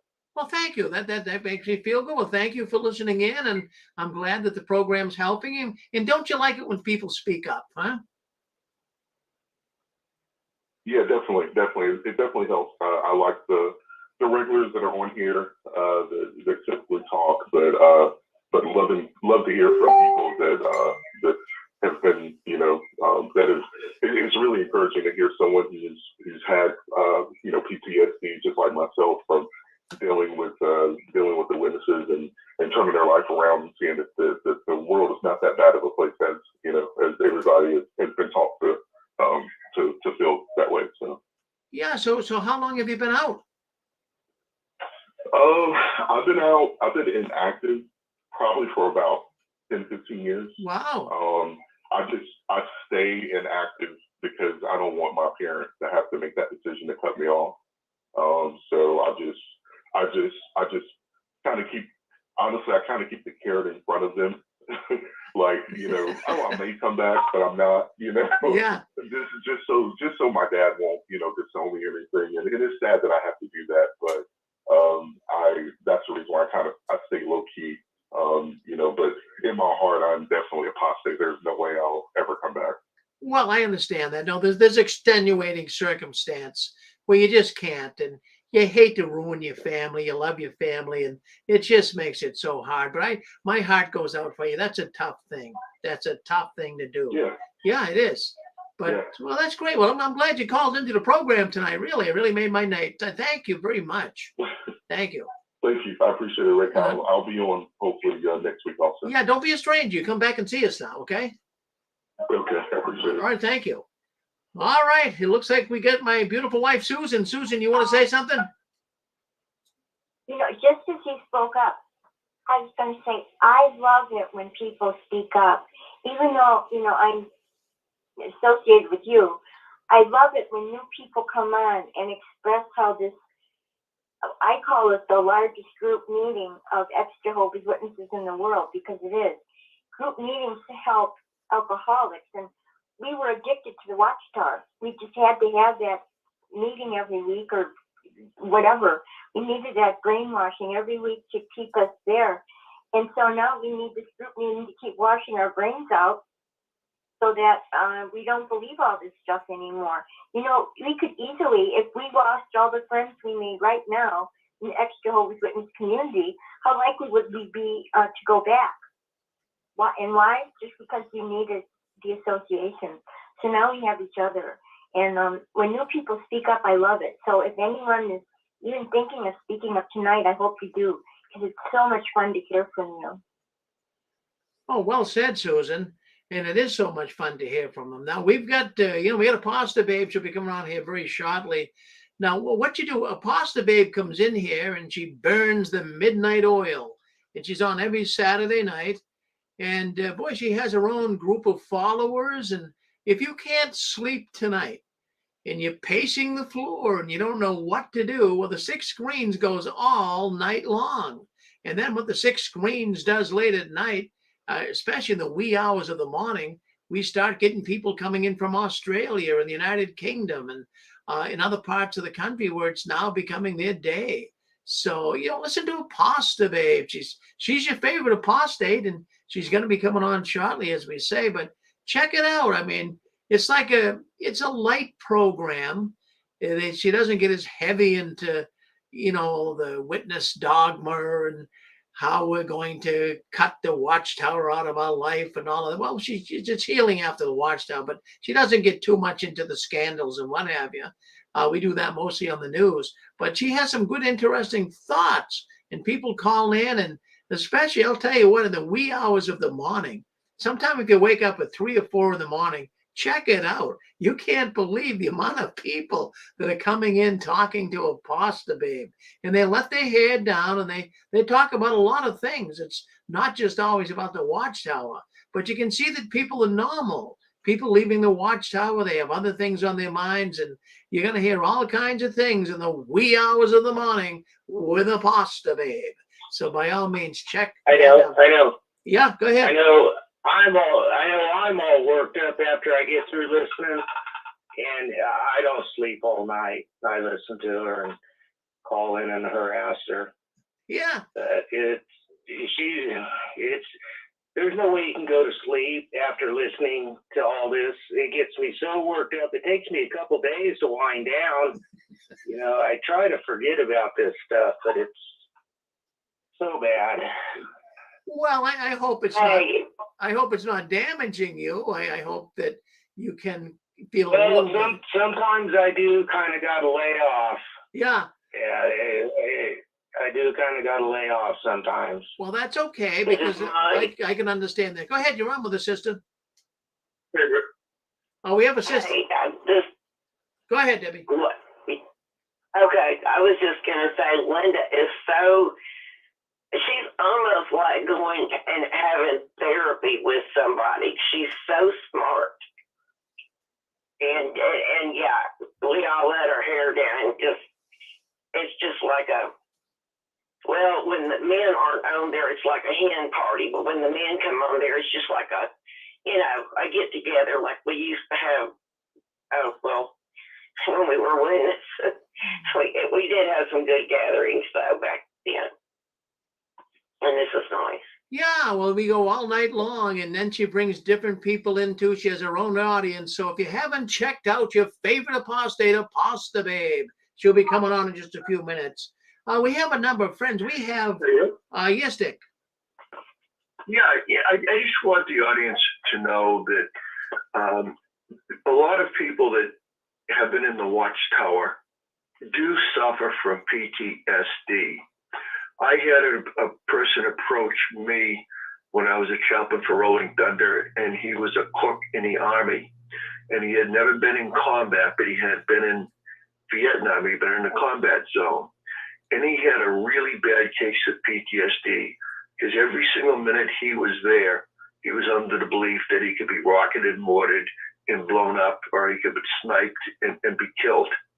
In the Watchtower, you have Armageddon, and the ground's going to open up, and you're going to fall into it, and you're going to be killed. And if both your parents aren't solid Jehovah's Witnesses, your children will be killed. That stuff causes PTSD. It causes depression, anxiety, hypervigilance. And what a blessing Six Screens is, because we relieve a lot of people of those psychological problems, and they can absolutely breathe. And I'd just like to say right now to you, Rick, thank you for shining the light to me 20 years ago, I guess it was, on how absolutely corrupt that Watchtower is and the lies that they've told. And we expose the many, many lies that have ruined people's lives. So bless you, Rick, Sue, and all those that come on the Six Screens, because you're doing a phenomenal service to people, and you certainly will be collecting treasures in heaven for the work that you're doing right now. Thank you. Well, thank you, Dick. Well, I really appreciate that. And, we want to thank all the people, too, that have their programs on the Six Screens. Right now, we have 17 different programs that run here on our little network. This is a niche network. I mean, it's small. It's not CBS News. But, I'm very pleased with what's happening and how we developed it. It's really like a little snowball rolling down the hill. It's getting bigger all the time. But what it is it's bringing other people in. On Sunday, for example, we're bringing other people in. The program was niche network, as we say, set up for Jehovah's Witnesses. But on Sunday, with our Christian teachings and what have you, we find that other Christian people are now listening in, which is really, really good. And even here on Saturday night, we're finding that I'm getting email from people that never have been Jehovah's Witnesses, but they listen into the program. We get Mormons and even people from other cults that are beginning to listen in and saying, hey, there's a lot of similarities in here. So it's all interesting. It's very, very interesting what we see happening here at the 6 screens. And I want to tip my hat to for all the people that do the programs on here. It's not easy. You know, Anne Marie with her Touched by the Tentacles of the Watchtower, and she'll be back on tomorrow. She does a wonderful job. And the Pasta Babe coming up. And then, of course, we have Joe and Fran, and we got people coming in tomorrow. We've got a number of people coming in tomorrow for the programs. We've got Chad out of Illinois. We've got Jay Hess out of North Carolina. It's a nice little lineup, and we're having a lot of fun doing it. So hopefully we'll just continue to try to get it better and better all the time. So it'll be more interest, and we hope that more and more people can listen in and spread the word. Spread the word if you like it. If you like what you're hearing here tonight, well, just reach down and let the people know. Let them know that, hey, listen, share it on Facebook. Give it a like. Let YouTube, share it on YouTube. Let people know that it's a good program, and encourage other people to listen in. And then what will happen, because we're not monetized here or anything. I'm not saying subscribe because we're going to make more money. We don't. It's not a monetized site. As you notice, there's no ads. And, you know, we're one of the only ones, I wanted to bring that up tonight. We're one of the only ones on Facebook that live stream information about Jehovah's Witnesses. You see all of the YouTube videos, they're on YouTube, and all of the ex-witnesses doing YouTube. But we don't do the, we don't really do the YouTube. I mean, we do YouTube, but we're not monetized. But Facebook, see, the reason why there's not a lot of people on Facebook is because it's not monetized. You can't make any money on Facebook.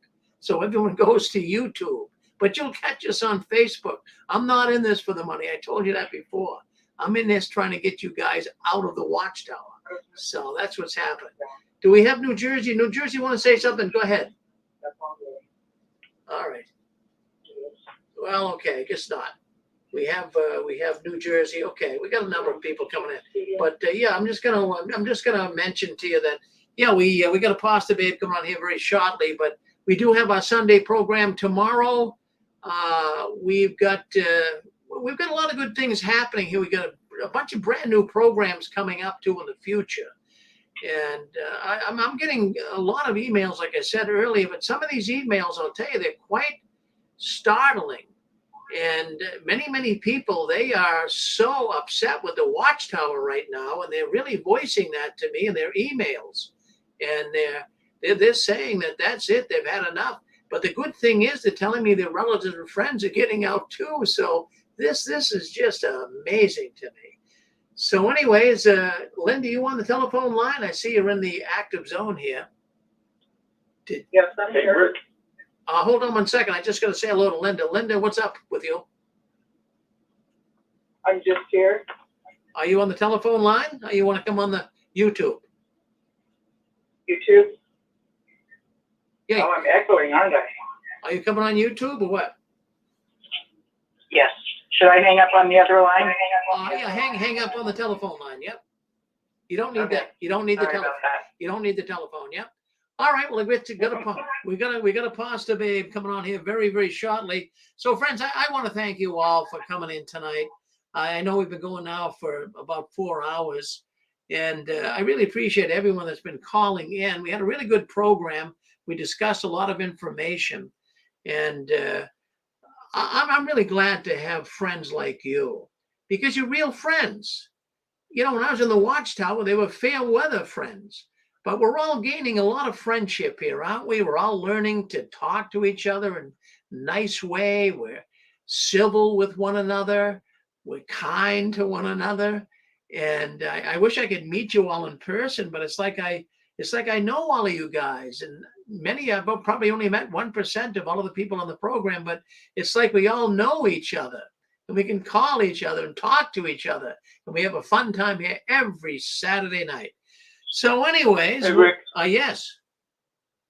Hi, I just want to say hi to everybody, and you, Rick, and Susan. Well, thank you, Larry. And Mario. Well, thank you, Larry. So is it snowing out there or what? Not in my area. It's one place in most of the world that averages closest to 75 degrees, if you take an average all year long. So it never snows in my area, but up higher elevations, it will snow. Yeah, because I see it on the news. I was wondering about that, Larry. Well, good to call. I'm glad to hear from you. Always good to hear from Larry John Wayne. Thank you, Larry. Yeah, and if you have any openings, I'd like to do a part-time program. Well, that's what I love to hear. You know the door's always open for Larry John Wayne. I make room for you. All right, sounds good. Why don't you? Well, I got your number. I'll give you a call this week. You and I can talk. Okay. Sounds good. Thank you. All right, we have Aposta Babe, your favorite apostate. She's coming up next. Friends, I want to let you know I thank you all for coming in tonight. I want you never to give in, up or out. I want you to keep waving that flag of victory. And the last one leaving the Watchtower, please turn off the new light. Well, we'll see you on the other side with Aposta Babe. And you guys all have a good night and keep waving that flag of victory.